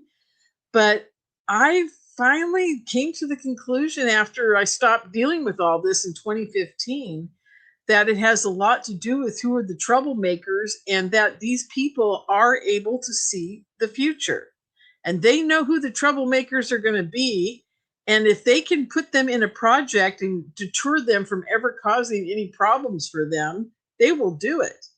All and right. if all the people I know, I think Solaris would probably have caused a lot of problems around a lot of other subjects, not just, the mind control stuff that she went through. So, Let's get some audience questions here. Start off here with Kay. Is the GATE program part of MK Ultra? absolutely. The GATE program is basically mind control for ufologists. Can we take a person who has psychic abilities and turn them into doing our bidding for us? And can we kind of drive them crazy in the process so they're always off kilter and never really trust anybody ever again? I mean, I've talked to several of these guys, and their problem is they don't trust anybody anymore. They feel like they've been used. They did their psionics bit for people. They did calling in the ships or, whatever. Or they remember being on a ship working in a secret space program and everybody thinks they're nuts. So yes, it's like a giant octopus. The big head says MK Ultra on it, and then all the tentacles that come off of it are all these different programs and things they've done to people. And the bottom line is they don't want us in the future really having our own thoughts. I think it's really coming down to that. After listening to Noel Harari or whatever his name is from the Davos group, I'm telling you, these people, they really don't want us having our own thoughts. Here we go with another question. Let's go to Brian here. Wanted to get your take on all the recent disclosure and whistleblowers from the intel community. I think if you are cleared to tell secrets, there's still a working asset. What's your thoughts, Lorien? Absolutely. I can tell you that right now. Every guy I know that's left the CIA has still working for them. You're never gone and you're never done with any of it. And if you're talking about the disclosure whistleblower from the intel community, who are we talking? We're not talking about Grush or that's where they're kind of leading. Grush or Chris. Those guys. Okay, I just wanted to be sure because those guys, like, what's that new guy that Corbell and Knapp interviewed? I can't think of his name. He was also on a panel at one point. Dylan Borland? Borland, yeah. Borland. These guys, all of them, whether they want to believe it or not, they are still being controlled by the entities that created them. And a lot of them, even Jason Sands. I mean, these guys, they've all had to go back and try to get pension plans and get paid and have a life because think about it. You're never going to get a job again after you do this. Your life is basically ruined once you come out. I want to just say, I know I'm in the minority here, but I don't think we've had a whistleblower. No. Outside of maybe David Grush. Okay, I do not believe for a second that we have had a whistleblower. A true whistleblower doesn't care about their NDA. They care about the public more than anything else. The last real true whistleblower was Edward Snowden. Yep, that's right. And William Binney. And William Binney was a whistleblower in our area too. When they say, the majority, and look, I've interviewed a few whistleblowers, including Whistling Mike, including Jason Sands and others.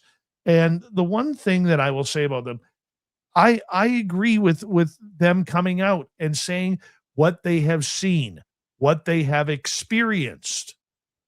But an experiencer is not a whistleblower. Just because they wear a military patch doesn't make them any different than you or me who have had amazing supernatural experiences. So are they whistleblowers? Maybe in a sense that they say that they were working for the program, but if you have to clear your words through a doxer or anything like that, or if you have to be in a skiff to talk, or if you have to be in a skiff to talk, you're not a whistleblower. I'm sorry. Nope. I hate I to totally be agree with I you. hate to be the red pen on that, but I think we throw around that term whistleblower very loosely in our field. Yeah. Let's go to Terry here. Is it possible they, the government, are experimenting on collective thought to gain power or energy? Absolutely. That's what when I just said they don't want you to have the thought of your own in your head. They are working towards making us all obey constantly to their demands. Now, whether you want to call that experimenting on collective thoughts, whatever, it's, hey, look, they used to take a whole bunch of people, put them in a movie and watch the movie and then get all their reactions to it. And they realize they can control people through a movie. Imagine what they're doing through the cell phone. I mean, and to gain power now, what kind of power are we looking at here? If we're talking power like, electric power, I'm not sure we're quite at the Matrix yet, that we've stepped over that boundary. But, in another 100 years, we might be very easily. But power in the sense of having control over everybody on the planet and killing as many people as they can. So our resources are kept, the resources on the planet are kept for them, the elites, the rich, whatever you want to call them. And maybe even aliens. I don't know, but I'll tell you this, whoever's running the world and running the governments of the world, these people are not human in any sense that I know what a human being is made out of. In my world, human beings have empathy and they care about each other. They know what loyalty is and they understand what God is. And I can't tell you folks how often I wake up wondering if any of these people are actually humans anymore. Because, okay, think of all the graphene oxide that's in us. Think of all the chemtrail stuff that's in us. Think of the nanoparticles that are in us that are self-assembling into God knows what. So, yeah, of course they're going to want power over us. But I think it's going to get down to the point within the next 10 years, maybe sooner, that they're going to have control over everybody. So we never fight back. We never argue with them. And we always toe the line towards what they demand of us. All right. I got a bunch of questions here. We only got 7 minutes left with Lorien Fenton. We're going to try and burn through as many of these as possible. Kim is asking, if they control your mind, why would they need devices like a cell phone to control you? Well, they don't really need them much anymore. I'm telling you guys, about 20 years ago, I found out about, what do they call it? Hydrogel. I was one of the first people that ever discovered it. And guess how I discovered it? My ETs told me all about it. And I started telling other people about it. And they thought I was crazy. And then finally, about 5 years ago, a doctor came out and said, oh, yeah, we're developing this thing where it actually grows into your cartilage. And it acts just like our old metal chips that we put in the military guys where we could track their movements and their heartbeat and everything. Now we have like a gel that goes into your kneecap. And that's how we keep track of them, because people were able to find the metal. The metal was always detectable on these people. So they developed something that's non-detectable. So they don't need devices anymore. I think the ETs are replacing all of their old technology with this type of new technology that they're advancing to. We've advanced, they're advancing. So I think we're all tracked in many, many ways. All right. Let's move on to the next one, Lorien. Shogun is asking, do you think who is targeted has anything to do with the hybrid program? Do they go after hybrids? I believe they do. I believe that there was a program where they were tracking all the hybrids, especially the hybrid mothers, the ones who make the babies that they get the fetuses from. I think that was part of the government knew what was going on in the 50s, 60s, 70s, 90s, 80s. I think it slowed down a bit, but I know the government knew who everybody was. And they were re-abducting them. And there's a lot of women out there that can tell you right now, my labs is very real and they know who all these people are and they target them in many ways. All right, let's move on.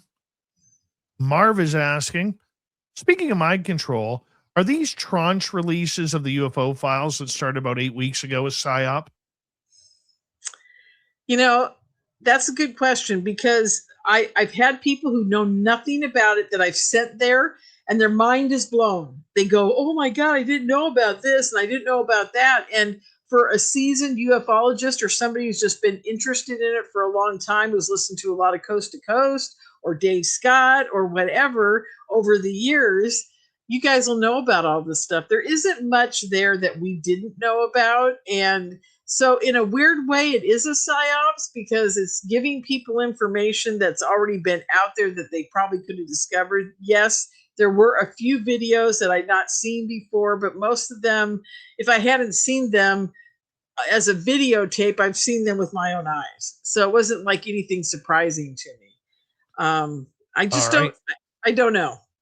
You know, leave Matthew it at is that. asking, always thought MK Ultra and the abduction ET programs didn't cross paths or connected. So they do?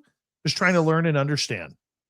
Absolutely, they do. I believe, and this is definitely a Lorien belief, you guys, so you just got to bear with me on this. I totally believe that they're connected. I believe that the ETs have given us many tools to do mind control on this planet, because there's no way we advanced as quickly as we did with it without some type of scientific background that our guys, yeah, they would have gotten there. They would have gotten there, you know, maybe this year, maybe last year, maybe 10 years ago. But in the 50s, getting to a place that there's no way they would have ever figured out, the ETs had to help them. There's just no getting around it. And they use these people that they started this whole program just to train people for the secret space program, is my belief. I believe that was their main purpose, besides, you know, controlling people just to control them. That's my thought. Next question comes from Jay. Has the MK Ultra ever targeted friendly ETs? Since I've heard of ETs and Sasquatches striking back at their own infrasound. I'm sorry, I don't quite understand the question. Is MK Ultra, the mind control program, targeting ETs that are visiting as well? I doubt it. I doubt they could be under. I doubt we'd have anything that could control them in any way. But we may have devices like you're talking about, striking back with infrasound.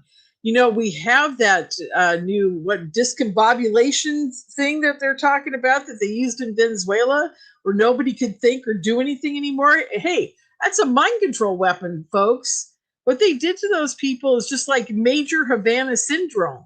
Okay, and they were talking about Havana syndrome at those hearings too. And Havana syndrome is totally real, and they totally do it. And it's advanced voice to skull communication, because it doesn't go in your head and you hear a voice. What it does is it overlays itself as your own thoughts.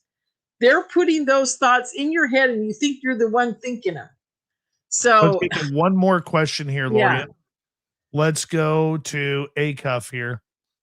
What's the angle in calling out the federal government for misinformation, considering this subject?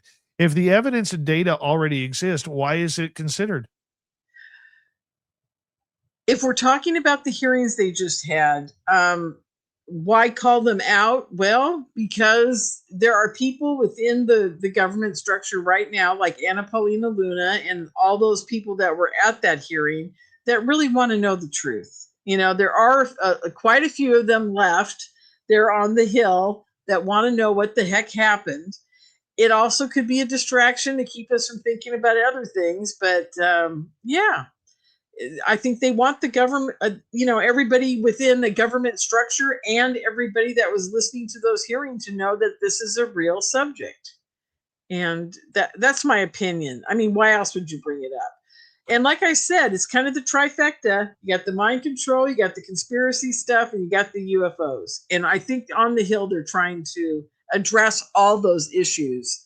Because look, if you believe in UFOs, you might want to believe that they've been trying to mind control you too.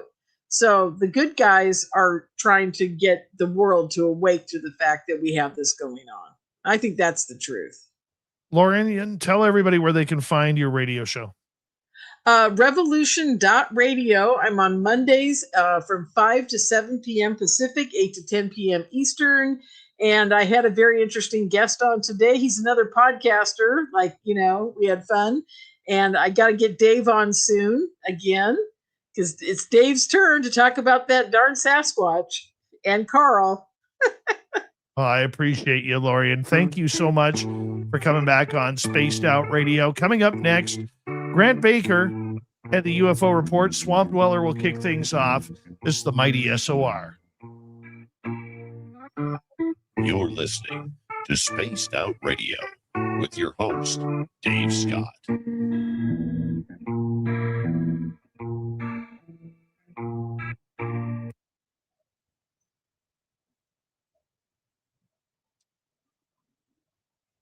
Thank you, Lorien. Oh, thank you, dear. It was You were fun. amazing as per usual. Oh, thank you. Okay, I got to go. I'll talk to you soon. Much love. Take care. Bye. Bye-bye. Stop now! You're under arrest!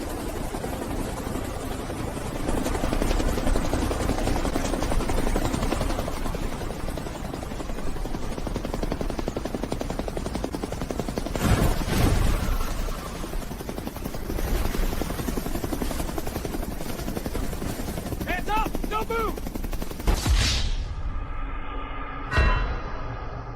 Don't get caught without your Spaced Out Radio merchandise. We have t-shirts, mugs, hoodies, socks, hats, stickers, and so much more. Whatever you're looking for, we have you covered. Why just be a fan of the paranormal when you can look the part? We don't have ugly merch, folks. Check out the Spaced Out Radio store. Find the link in the description below.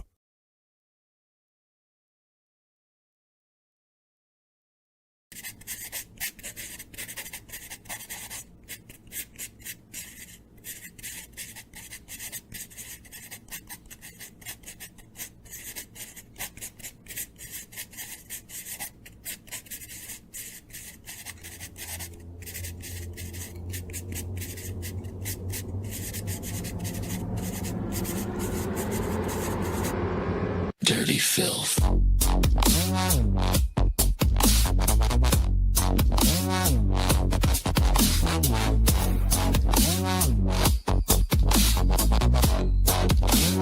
Dirty filth.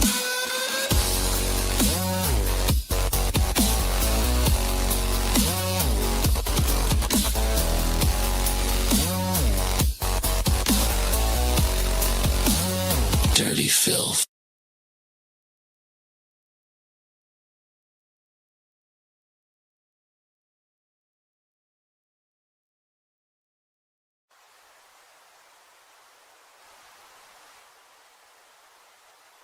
Object is heading north 045 degrees. It's definitely not a plane.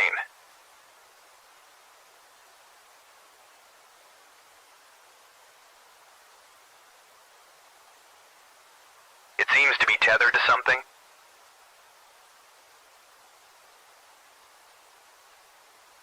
Is that a banner, Joe? Caribou Con.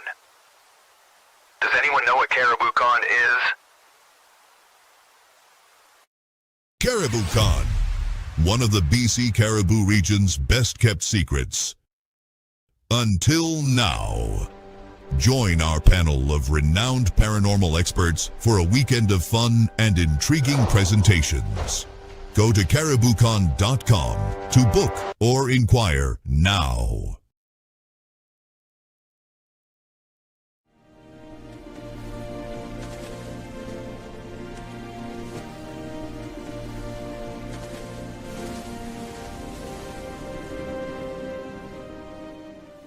Over here. Look at this.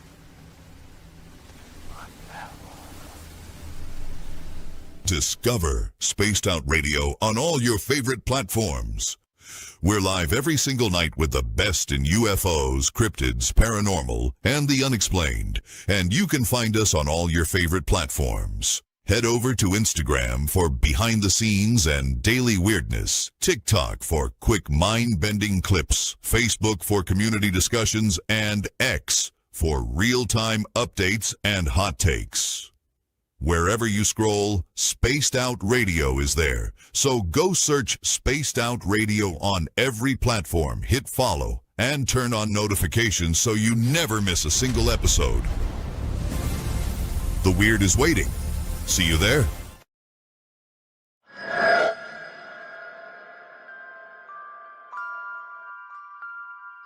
The McNeil House is one of several buildings at the 108-mile heritage site said to be haunted by spirits of a time long forgotten. But would you stay the night? Along with guided ghost tours and paranormal investigations, Haunted 108 is offering a chance to spend the entire night inside the historic McNeil House by booking one of our B&B style sleepovers, where you can experience the hauntings firsthand, meet the resident ghost cat, and witness unusual activity. If you dare to turn history into a night you'll never forget, book your spot now at haunted108.com. Spots are limited. Will you be brave enough?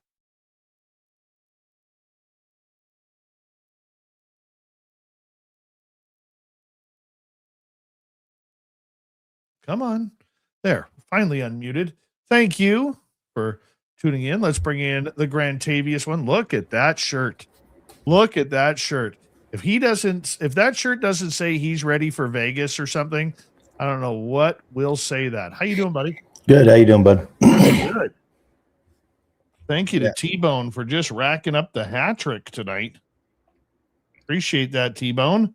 And thank you, Frankie, for the other super chat. Greatly appreciate it. Lots of listeners here tonight. If you haven't already, give us a thumbs up. It helps with our YouTube algorithms, which helps this channel grow. And we'd greatly appreciate it because we are here 5 days a week. 5 of them. All 5. Monday through Friday. Maybe the weekend soon. Could be an announcement this week. I don't know. We'll see. Here we go.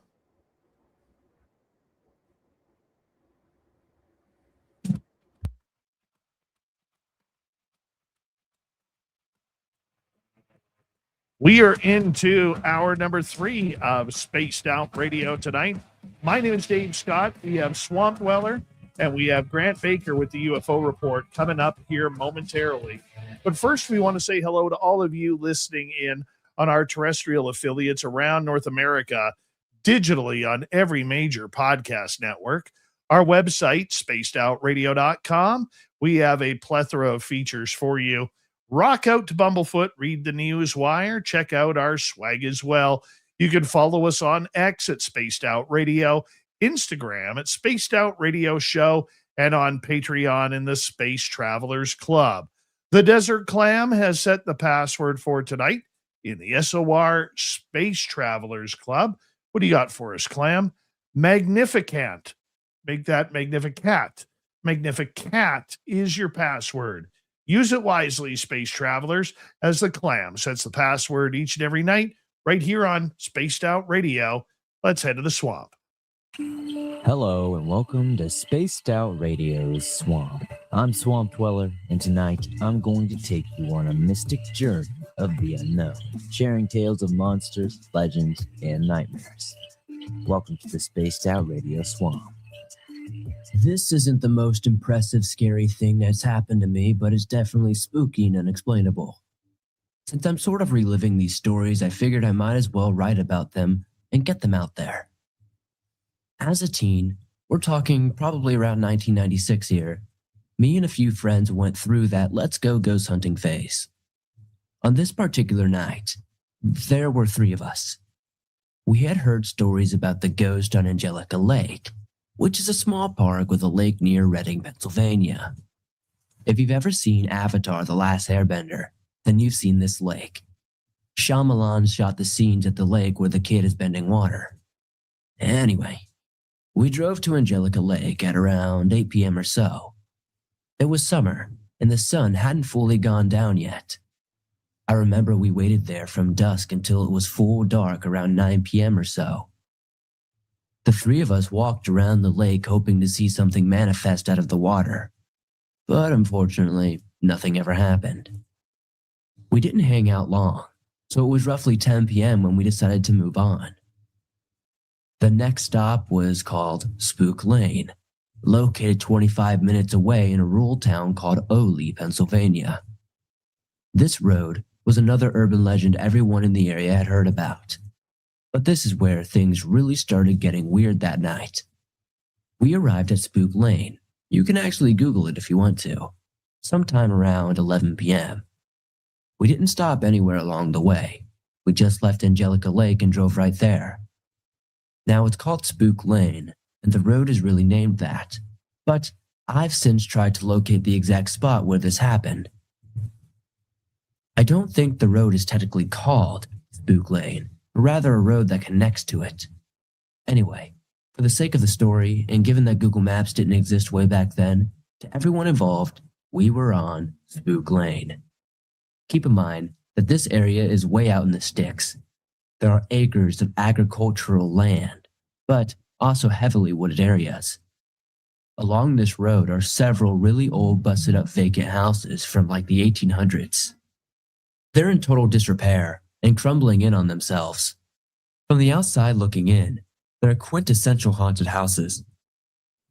Teens had long visited this area and added graffiti, pentagrams, etc., like dumb stuff teens do to already scary locations to help make them scarier, I guess. We drive down Spook Lane and the area turns from rural, where there are a few houses here and there, to heavy woods. My buddy who is driving points out one of the scary-looking houses on the left side of the road and said that there is always a light in one of the upper windows, but as you can see, the house is totally broken down and vacant, so what is causing the light? You know, that kind of spooky thing. Well, this night there was indeed a light in the window. He also says that some kind of spirit takes over your car when you're out there, so you can't get away. The rest of us just shrugged this off at the time. We keep driving maybe 2,000 feet and come to an area where there's two broken down spooky houses across the street from each other. So we stop and get out. Of course, there's broken furniture in the front yards, graffiti, melted candle wax from previous teens, etc. We decide to go into one of the houses, the one that looked kind of stable and safe. Well, as safe as they could be. We looked around and go to the back door. There are woods and basically nothing out there but acres and acres of trees.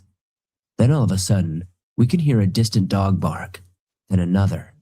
Then several dogs are going absolutely crazy in the distance. Then we hear something large charging towards us. It wasn't a dog because their barks didn't get louder, and whatever this thing was sounded real big. The ground actually felt like thuds. So of course, we came looking for thrills and a scare, and we got it. We hightail it back to the car and jump in. No idea what is coming at us, but we were not sticking around to find out. My buddy starts the car and we take off in the direction we came. But after a few hundred feet, the car slows down. I'm sitting shotgun and I'm yelling to my friend to get us the heck out of here. But the car won't go faster than like 10 miles per hour. I tell him to smash the gas pedal, and I watch him do it, but the car will not speed up. I make sure his other foot is on the brake pedal, and it's not. I make sure the car is in drive, and it is. He's smashing the pedal down and the car doesn't even rev. It just creeps along at 10 miles per hour or whatever slow speed. It was going the same speed the whole way down the road until we got to that old creepy house with the light in the upper window, then crossed beyond it. Then all of a sudden the car just takes off because my friend's foot was smashed down on the floor the whole time. There wasn't much real physical proof of this being anything more than urban legends, active imaginations, and a crappy car. So I don't know what to chalk it up as. However, we went to the all-night diner about 20 minutes away to debrief and talk about what had just happened. When we looked at the clock in the lobby, we realized it was just after 3 a.m. We couldn't account for the past 4 hours. I mean, it doesn't sound like what I explained could have taken more than 30 minutes tops. But for some reason, we lost 4 hours on Spook Lane that night. That was probably the scariest part of it. Missing time. Swamp Dweller, you're hitting the Nail on the head. That's the one that scares me. Missing time. I don't know. I've never had it happen. Don't want it to happen. That's just something that creeps me out. Absolutely creeps me out. From the swamp to the stars, let's get to Grant Baker, a busy UFO report coming on up.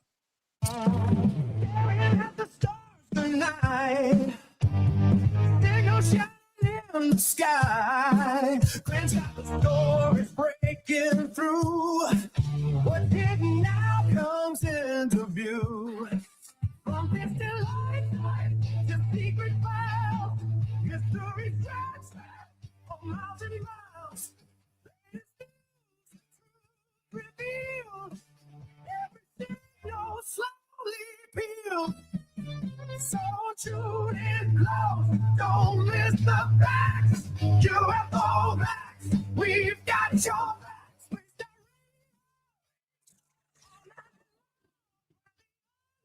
Becomes a song. And Baker, big times in the UFO world as we continue to go. I hope you had a great 4th of July weekend, my friend. Oh, thank you so much. We actually got to see a lot of fireworks, eat a lot of great food. It was a very good day for not only myself, but the kids as well. That's good. That's good. I've only been in the United States once during the 4th of July. Once. And definitely something I would do again.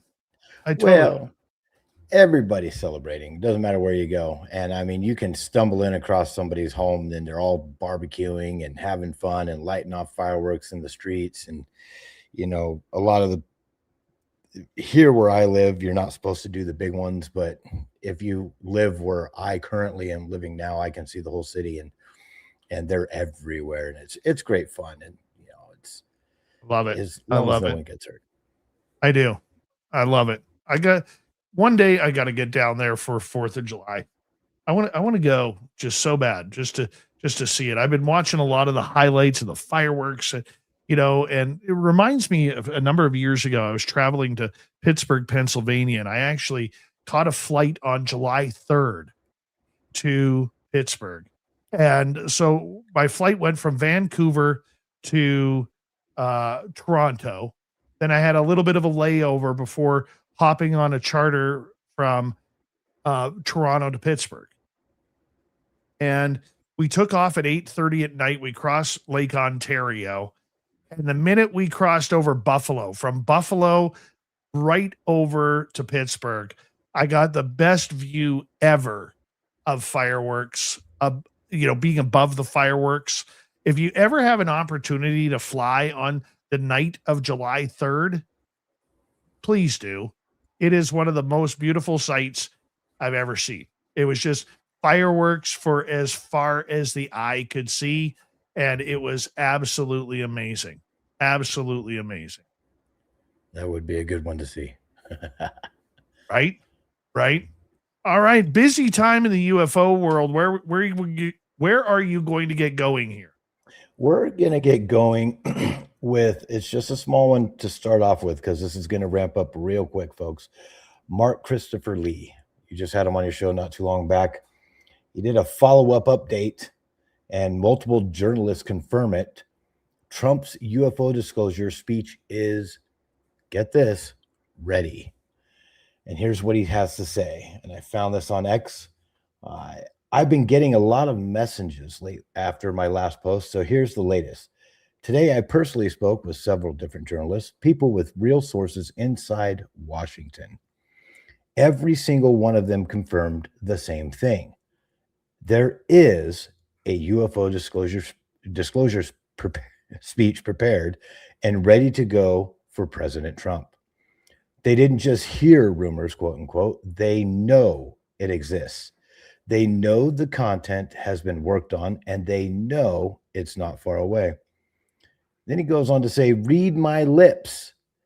It's coming soon. This lines up exactly with what my own Washington insider told me. The speech is locked and loaded and could drop as early as July 8th during or right after the NATO summit in Ankara, Turkey, or very shortly after. For those who saw the viral post with the full draft text of what Trump is expected to say, that document is very close to what these journalists are now privately confirming. It covers the confirmation of non-human craft and technology, the Tic Tac, Go Fast, and Gimbal incidents, the Roswell case, recovered materials, and for the first official acknowledgement by a world leader that we are not alone. Representative Anna Paulina Luna has also been pushing hard for this kind of transparency. The pieces are moving. The NATO summit starts tomorrow, July 7th to 8th. Is that when it finally happens? Or will it come in the days immediately after? I'm not here to speculate widely. I'm just telling you what multiple independent journalists with solid sources are now saying on the record to me. This disclosure is coming. The only question left is when. Then he goes on to ask, what do you believe is going to happen first? A, will it drop during the NATO meetings in Turkey or in the days right after? And how big do you think this announcement will actually be? And then he goes on to say, the truth is coming out. Stay ready. I really hope Mark Christopher Lee's sources are right. I don't believe they are. You know, I had heard too over the last number of weeks that there is rumblings that during the NATO conference that Trump may drop something along those lines. But I mean, it could be just the same as the Reagan speech in the 1980s, where, you know, we played at the beginning of our show on YouTube, where he says, I sometimes think, you know, how quickly our differences worldwide would vanish if we were facing an alien threat from outside this world. Oh. Okay. What does that mean? And why bring that up at that time? And it's the same thing with Trump. Like Mark Christopher Lee, God bless him for really trusting his sources. Okay. But the truth is he doesn't know. He's hearing a big maybe. And there is still what the other thing that we need to remember is there is still a lot of opposition within the military, within the branches, within the defense community that are pushing against this. It isn't a matter of want. It's a matter of, is it right for business? And in the end, you know, Trump is a businessman. Whether he's been successful or not, that's up to you guys to debate, not me. I'm Canadian. Doesn't matter to me. Right. But on the flip side, if it comes down to business and he's got business partners in the military industrial complex saying, yeah, we don't want this. And, you know, we're going to be affected by this and so on and so forth. He may change his tune. He may change his tune. And are we going for UFOs or are we going for UAP, unidentified anomalous phenomena? We know there is a great difference between the two. So which one is it? Which one are they going to come out with? Is it about non-human intelligence? Great. Great. If it is, wonderful. But I don't think we should be waiting for it to happen or expecting it to happen. But I will say this, if you go back, Mark Christopher Lee took a lot of heat a few months ago about the disclosure and everything coming out, and he ended up being right. He may not have been 100% right, but he was closer to right than wrong. So I think that it is something that we need to pay attention to, but I'm not sure if it'll happen during the NATO meetings. They've got a lot more world hotspots to be worried about rather than talking about UFOs, but we'll see. It's one of those deals where if he does say something, it's going to be timed perfectly. If there is a report on his desk or some type of speech that's been written for him by whoever does the writing, and it's sitting there, it is sitting there for a very specific time. I'm the type of guy that believes that it's like, don't look at the man behind the curtain. That's look at over here, look at the fireworks over here, not what's really going on over here. And I've always been that way, especially with the American government. They have their own agenda. And if they are going to release something like this, take it for what it is. And I mean, he says non-human intelligence, or we are not alone. Well, most of us believe that anyway, and it'd be great for a president to say that. But at the same time, I'm going to be watching other avenues and seeing what else is going on behind the scenes if I can see it. And look, maybe they do come out and say, hey, we have this piece of technology. We don't know where it's from. We found it. Doesn't mean it's a UFO. Doesn't mean it's anything. We found this piece of technology. That's all they could say. Yep. Now, if he goes off the deep end and says, you know, the Nazca mummies are actual aliens, well, then we know that we're in for a whole world of controversy right there. Yeah. But I don't see that happening. Look, we have, you know what? We joke a lot about this, Grant, on this show, and we talk a lot about these subjects, but it's easy for us to talk about, you know, hey, why not just come out and say what UFOs are? Why not come out and say what UAPs are? Why not come out and say that we have the technologies, that Roswell was real, but there are real world problems that the majority of us can't even figure out. Okay. Look, how much heat has the Vatican taken over the years about what they are hiding? Whether or not you know, John the Baptist is buried underneath the Vatican, whether or not they actually have the Holy Grail, which is still a mystery, whether or not the Shroud of Turin was that of Jesus Christ, whether or not they have proof of how life began, and maybe it isn't biblical, maybe it is. They have a lot of answers there, right? But I can say this, okay, and this is just an opinion. This isn't fact or statistical or anything like that. If they have those secrets, why not release them? Right? Why not release them? It's the same thing with the U.S. government. There has to be a reason that they are not releasing things.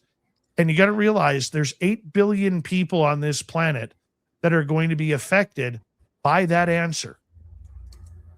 8 billion. Yep. It doesn't matter your religion, your color, your sexuality, nothing. It doesn't matter. 8 billion people, from the concrete jungles of Tokyo and New York to the jungles of Thailand to Brazil. And the people that live in all of it, they are not going to be ready for a lot of this. And I think that is part of the problem. Because once you open up that Pandora's box, you can't close it, Grant. And people are going to start asking questions. The media will finally get smart and start asking proper questions rather than the softballs they've been handing people like Lou Elizondo or Eric Burleson or Tim Burchett. They still haven't faced a hard question. No. So this is where we get into everything. This is where we get into what is the reality that they are hiding. Do they have the names? Grant, how would you feel? Okay, just let's go down the rabbit hole. We got 90 seconds before the break. How would you feel if you found out that the United States government knew you were an alien abductee and they knew how many times you'd been taken, they knew who was taking you, and they knew what had been implanted in you or the downloads you have been given? How would you feel about that? I would feel suppressed. I would feel like this is another stab at control. And I think that's what it all boils down to, is control. And overwhelmingly, it's like they failed me and they failed everybody else. But realistically, I believe it's all about control. Well, think deeper though. What would you feel if your government, who's supposed to protect you as a citizen, how would you feel? I'd be overwhelmingly mad. Upset would be It's not even the right word for it. A lot of people would feel that way. Now imagine if there's a list of 60,000, 600,000, 1.2 million or more. Oh yeah. That is scary. Now, complete collapse. of course, that's just a what if. Okay, it's just a what if. But they have to be protecting something. It is not so much just about technology or aliens taking people or hybridization programs. There has to be something more if you go down the rabbit hole further. And that is probably the reason why they don't want to give it to us. We are going to continue with the UFO report. Grant Baker is here. He joins us twice a week to give us the latest updates on all things UFOs. We're going to get to more. Maybe Elon Musk and UFOs next. This is Spaced Out Radio. Your host, Dave Scott.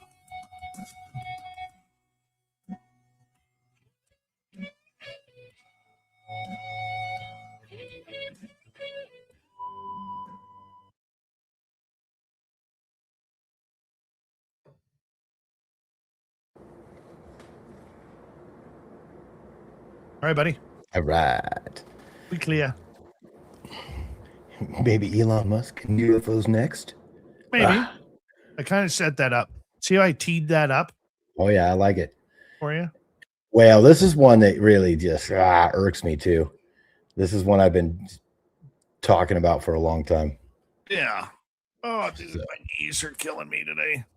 Never get arthritis in your knees. No, don't do it. If you've ever blown out your ACLs and MCLs and torn your cartilage, hey, Granola Grin, how you doing? I'm whining tonight, man. I've torn both my ACLs and MCLs in my knees, man. And let me tell you, I remember my grandma when I was like 30 years old, 35.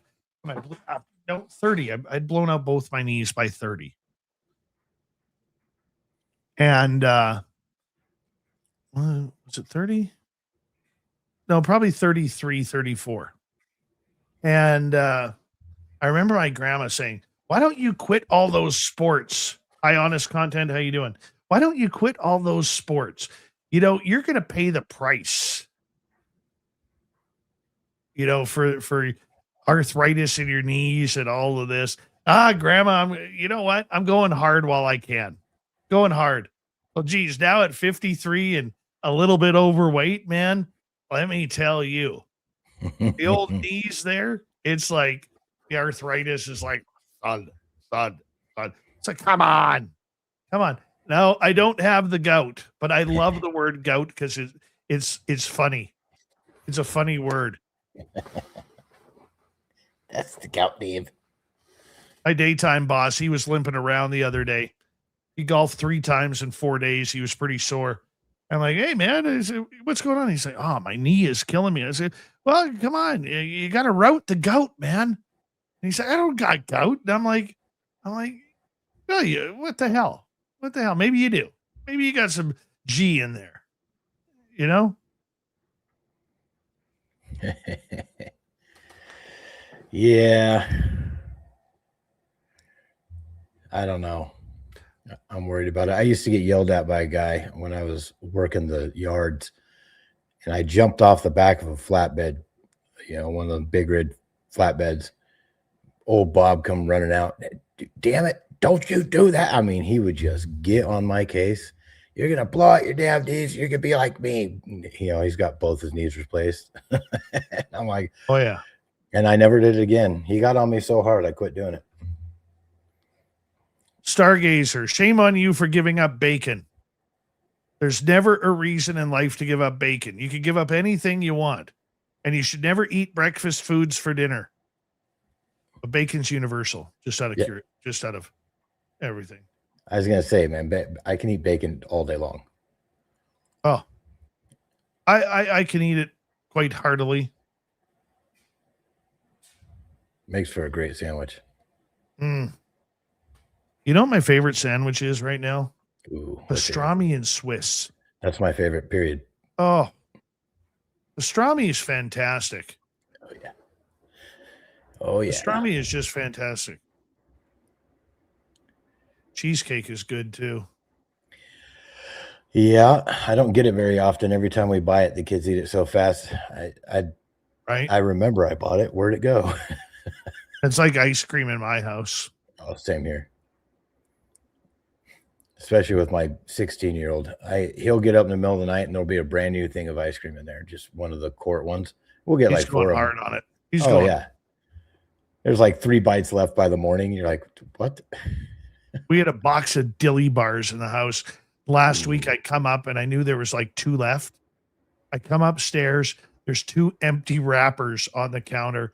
I look at my son and I'm like, dude, did you eat the last 2 dilly bars? He goes, yep. I said, why didn't you save me one? He goes, because your team sucked in the playoffs and lost to Anaheim in the first round. I'm like, you bastard. Took right after. I can't even argue it. Grant, I can't even argue it. Right? Quick-witted, man. Yeah. I don't like my boys sometimes. I told him the other day, I said, you only got like 340 days, bragging rights left. He goes, what if we win again, Dad? And I said, you're kicked out. Big thank you to T-Bone with a hat trick tonight. Frankie and Debaruni for the super chats. We really appreciate your love and support. If you are new here, hit subscribe, ring that bell. And we're going to talk some more UFOs coming up here with Grant right now.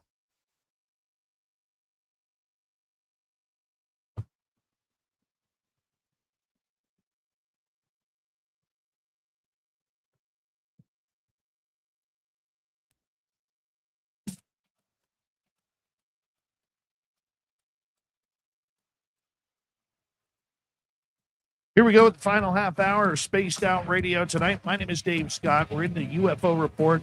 Grant Baker is here, and we're going to get into what does Elon Musk know about UFOs.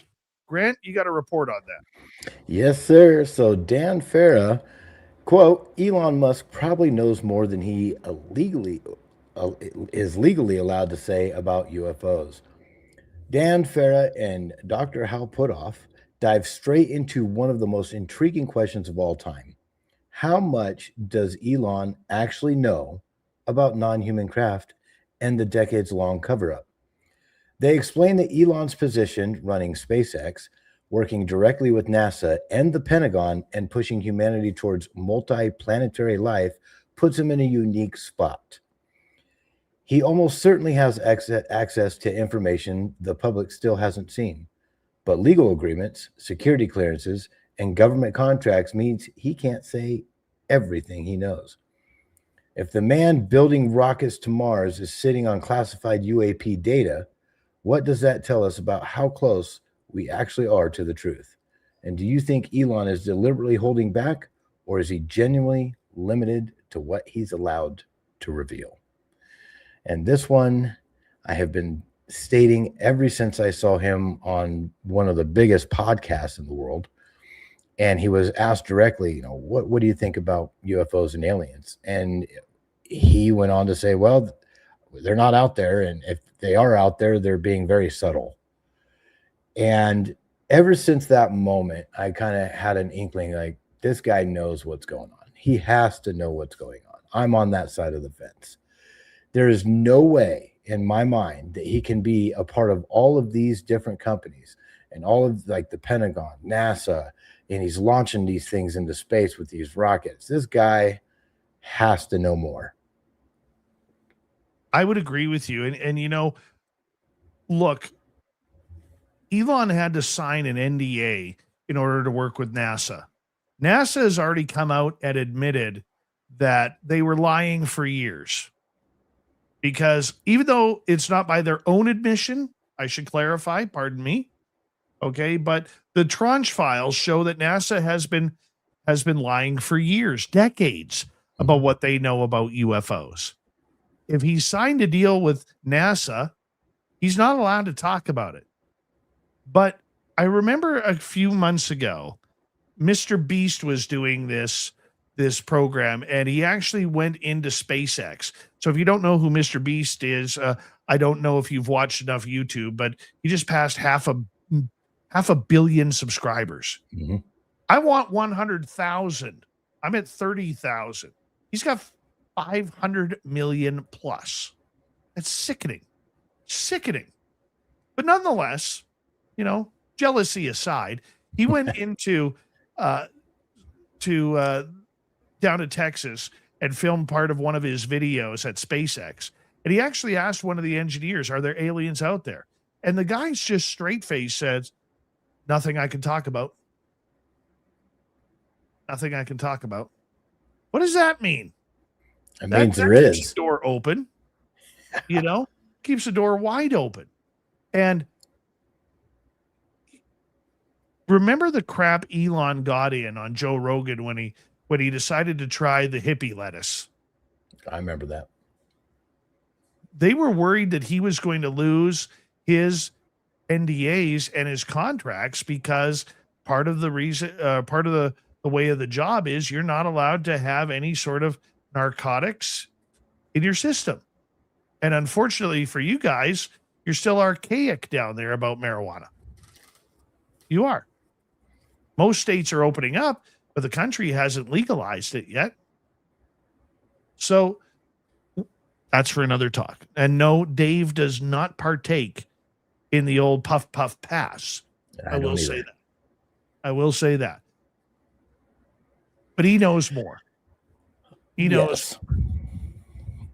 Well, there's a narrative that Elon frequently uses the line that human consciousness is a tiny candle in a vast darkness, which is a way we must become multiplanetary. And if he does know about a non-human presence, keeping the focus entirely on human exceptionalism and Mars colonization, which he's actually stepping away from, keeps his direct mission and investor narrative intact without opening a chaotic, just like you said, a chaotic Pandora's box. And realistically, he doesn't actually have to be read in just because he's the richest man in the world. Someone else had said that he didn't actually sign NDAs, but the engineers did. It's one of those deals, though, where I think he is keeping it close to the chest only because he probably sees it as not his place to say anything about it yet. Or he does have a lot to lose if he does. But you never know. He might have a lot to gain as well. We have no idea what position he's actually in on it because he's very mum's the word about it. Here's the other thing, too. His relationship with Peter Thiel. Peter Thiel and Elon started PayPal. They then went their own ways, but they've seemed to come together. Thiel with a lot of defense contracts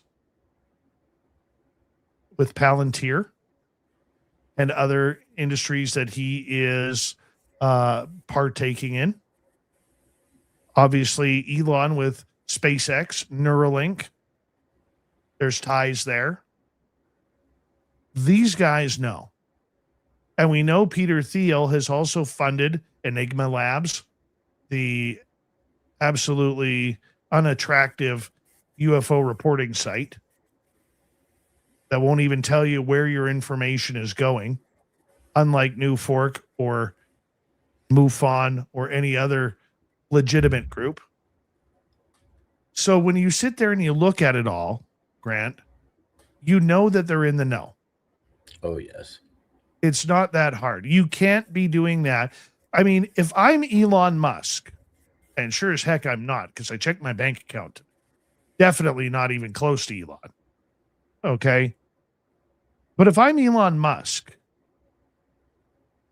I'm asking the question, have we had UFO contact or ET contact with the rockets?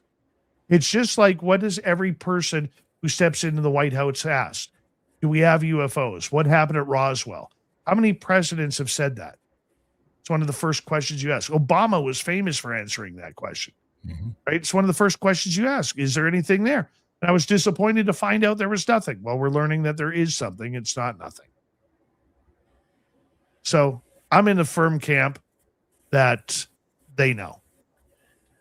I couldn't agree more. I am with you on that one. I've been with you on that one. Even when I heard him say it on Joe Rogan, I just shook my head and said, man, you're not a very good liar. What else you got for us, Grant? All right. So Representative Eric Burleson said his visit to Naval Air Station Pax River allowed him to confirm part of the long-running UFO narrative surrounding the facility. And I quote, "What I was able to confirm is some of the narrative that has been around Pax River and its role in the UFO and UAP history," Berlin said. "I was able to actually be on site and see the facility that would have been used for the transfer from Lockheed Martin to Bigelow Aerospace. I'll tell you, just being there and seeing it, if you were ever going to do a transfer, it would be logistically the perfect venue to do that." When asked whether he saw anything exotic, Eric Burleson replied, "I didn't see anything wildly exotic, but I saw some really cool stuff. Our government is doing some really cool things." He also confirmed that he met Navy engineer Salvatore Pais during his visit. Pais is associated with a series of controversial Navy patents, including inertial mass reduction, high-frequency gravitational waves, piezoelectric superconductors, and room temperature superconductivity. When we made that request, this is a quote, "Once they greenlit the venue, we were very specific in saying we wanted to see this location." He went on to explain, "Then I said I wanted to talk with Salvador Pais." Salvador Pay. There we go. Thank you. I was surprised that they made that happen. We were able to have a meeting with him. Burleson said the group questioned Pay and other personnel about whether any of the patented technologies had ever been physically tested. In another quote, they admitted that one of them had been. He said, "I believe it was the anti-gravitic one, but they weren't able to get any definitive results."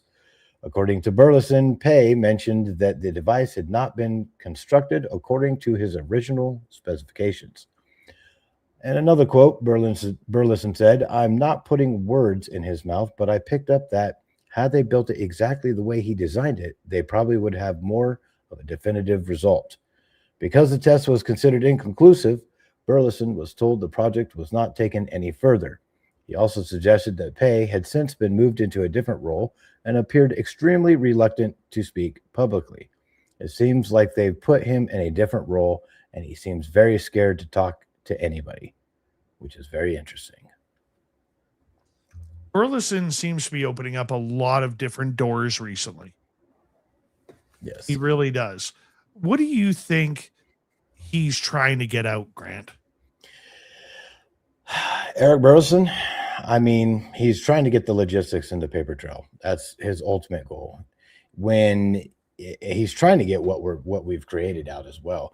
And the fact that they've even told him that there was an anti-gravitic prototype that was being tested and it failed.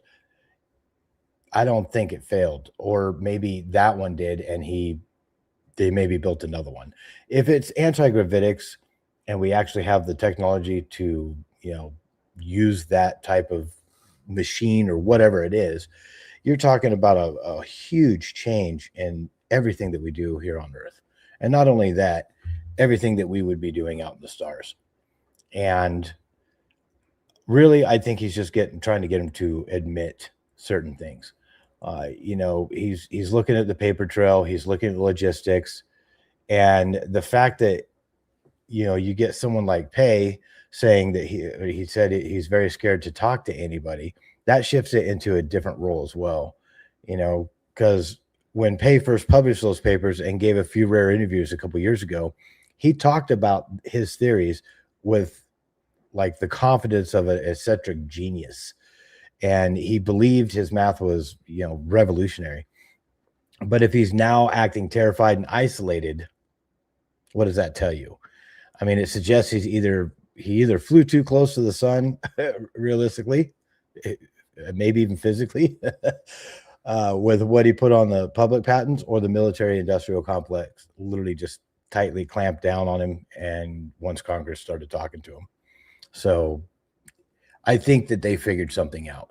And that also goes to show what might be the reason for the scientists missing as well. I think they've got something big, a new novel type of propulsion, or something even bigger than that. This just might be the bottom rung, but yeah, they figured something out.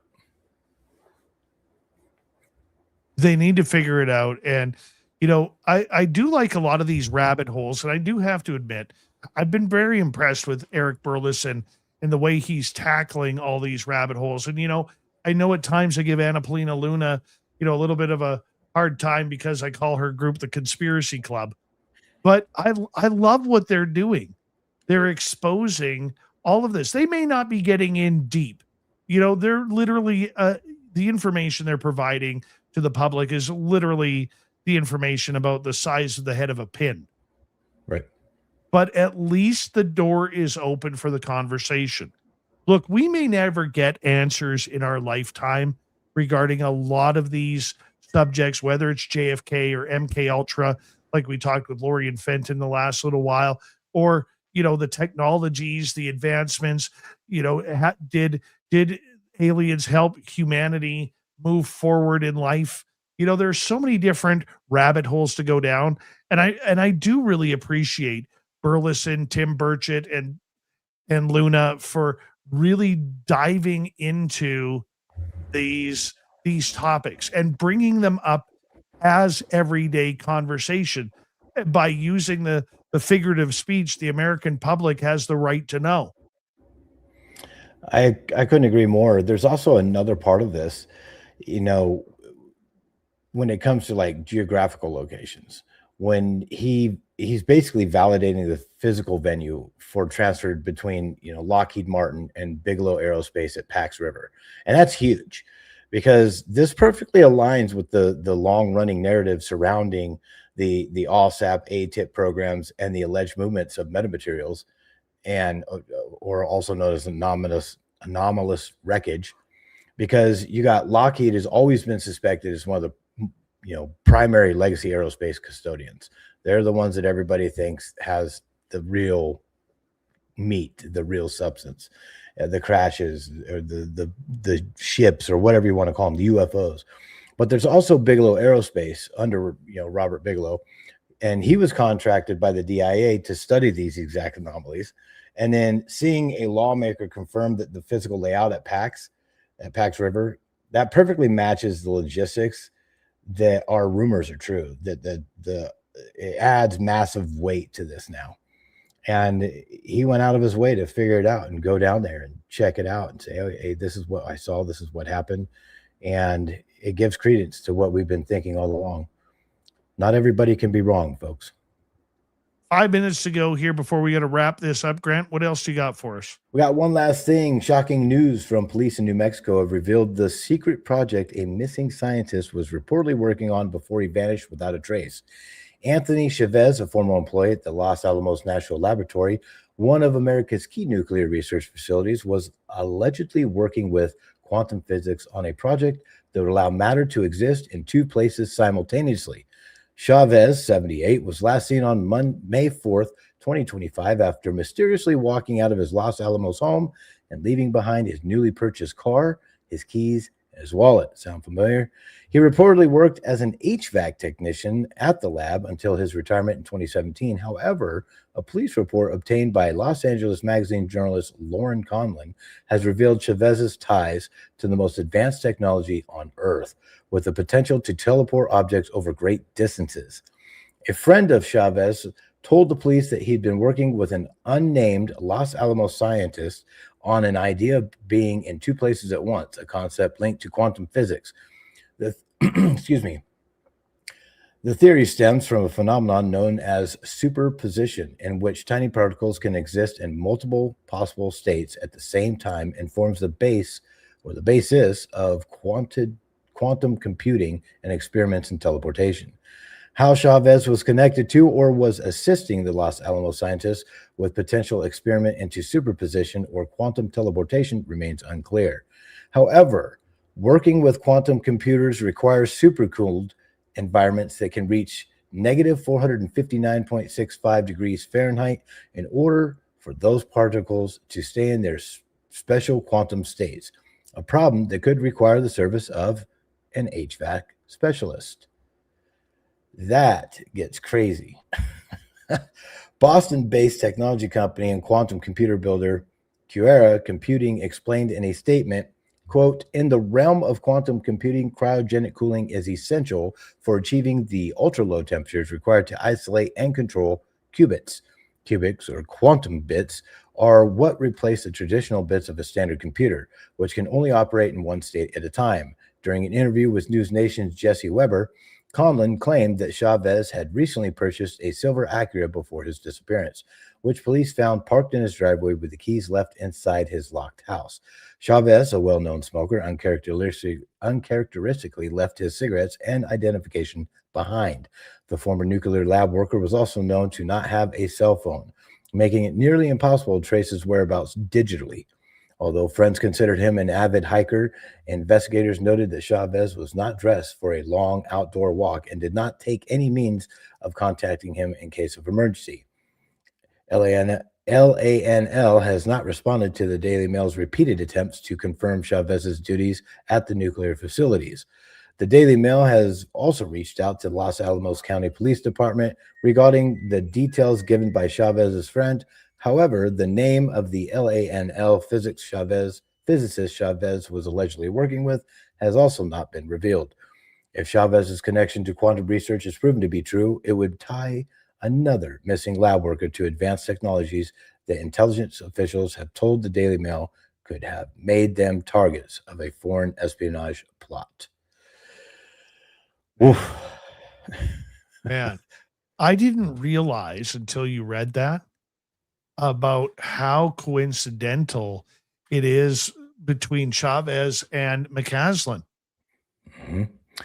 Not only that. That is very, very odd. I don't know what is happening here. You know, it's unfortunate that the media has kind of dropped the ball on this after going so hardcore on it for about 6-7 weeks. And then all of a sudden, nothing. It's gone silent on this story. And remember when we had investigative journalists, not just people telling stories or reading what we call rip and read in the radio business? Mm-hmm. Okay, where they actually investigated? Yeah. Where is that? We need that old school investigative journalism to get into this story, man. We really do. I believe you're right. There's too many coincidences, and in fact, once you have so many things lining up, the connections are getting more than just a coincidence. You have Monica Jacinto Reza. She was also an avid hiker, also disappeared mysteriously, in fact, with friends that were only 30 feet in front of her. William Neal McCaslin walked out of his home in the exact same way that Anthony Chavez just did.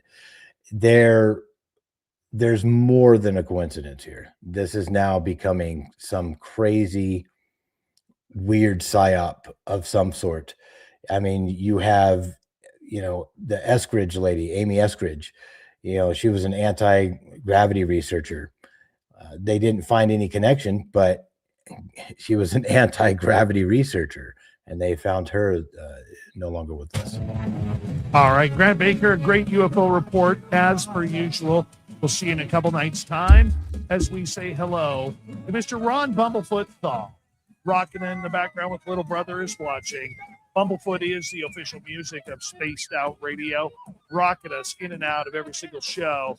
Get your horns up for the guitar god himself. Special thanks to everybody listening in at work, at home, in your cars, wherever you may be.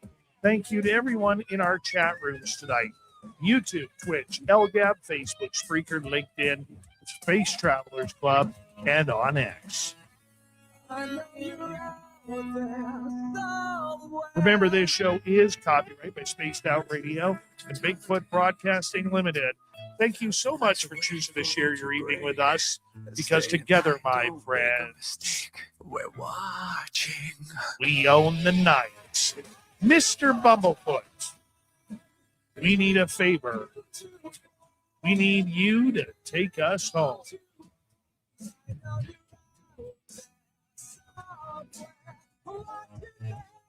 Yes, the Woo train has docked for the night, but soon, my friends, we shall ride again. Your seats are always available. Your tickets never expire. And if you want to bring a friend, we've got room for them too. Good night, everybody.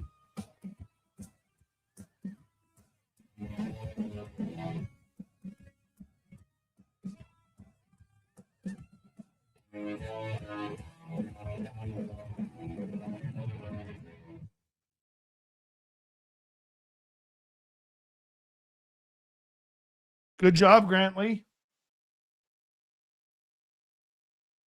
You might want to unmute yourself. Same to you, my friend. Good job.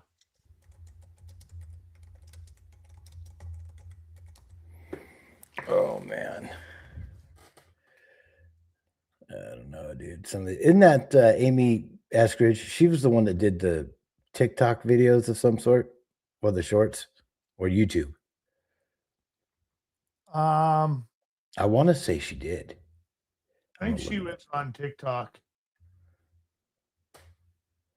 Yeah, she was talking all kinds of. I don't consider her part of the clique, though, that many people do.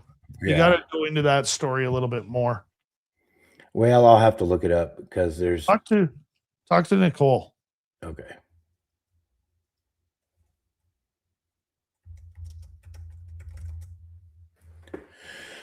Yeah, I found her. Okay. That coming up in just a few minutes' time, I am going to be on Other Side of Midnight on WABC. So we're going to be getting out of here pretty darn quick as we got to prepare for New York. Thank you to T-Bone with a hat trick, Frankie B, and Deborah Rooney for the amazing super chats tonight. Thank you to everybody who has hit subscribe. Thank you to everybody who's given us a thumbs up. It helps with the algorithms. Tomorrow night on the show, monster hunting with Christian McLeod. We're going to get into a lot of really cool monster stories and see what else. Maybe we'll get into. You guys pick the topic, okay? You guys pick the topic and you let me know. If you want Bermuda Triangle, if you want missing time, you want anything, let us know. Let's just go with it with Christian right off the bat. Thank you, everybody, for a great night. Grant, I'm going to let you go and see you tomorrow.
Stay healthy, my friend. You too. If you need bail money, give me a call. Always, Dad. Take care. You too.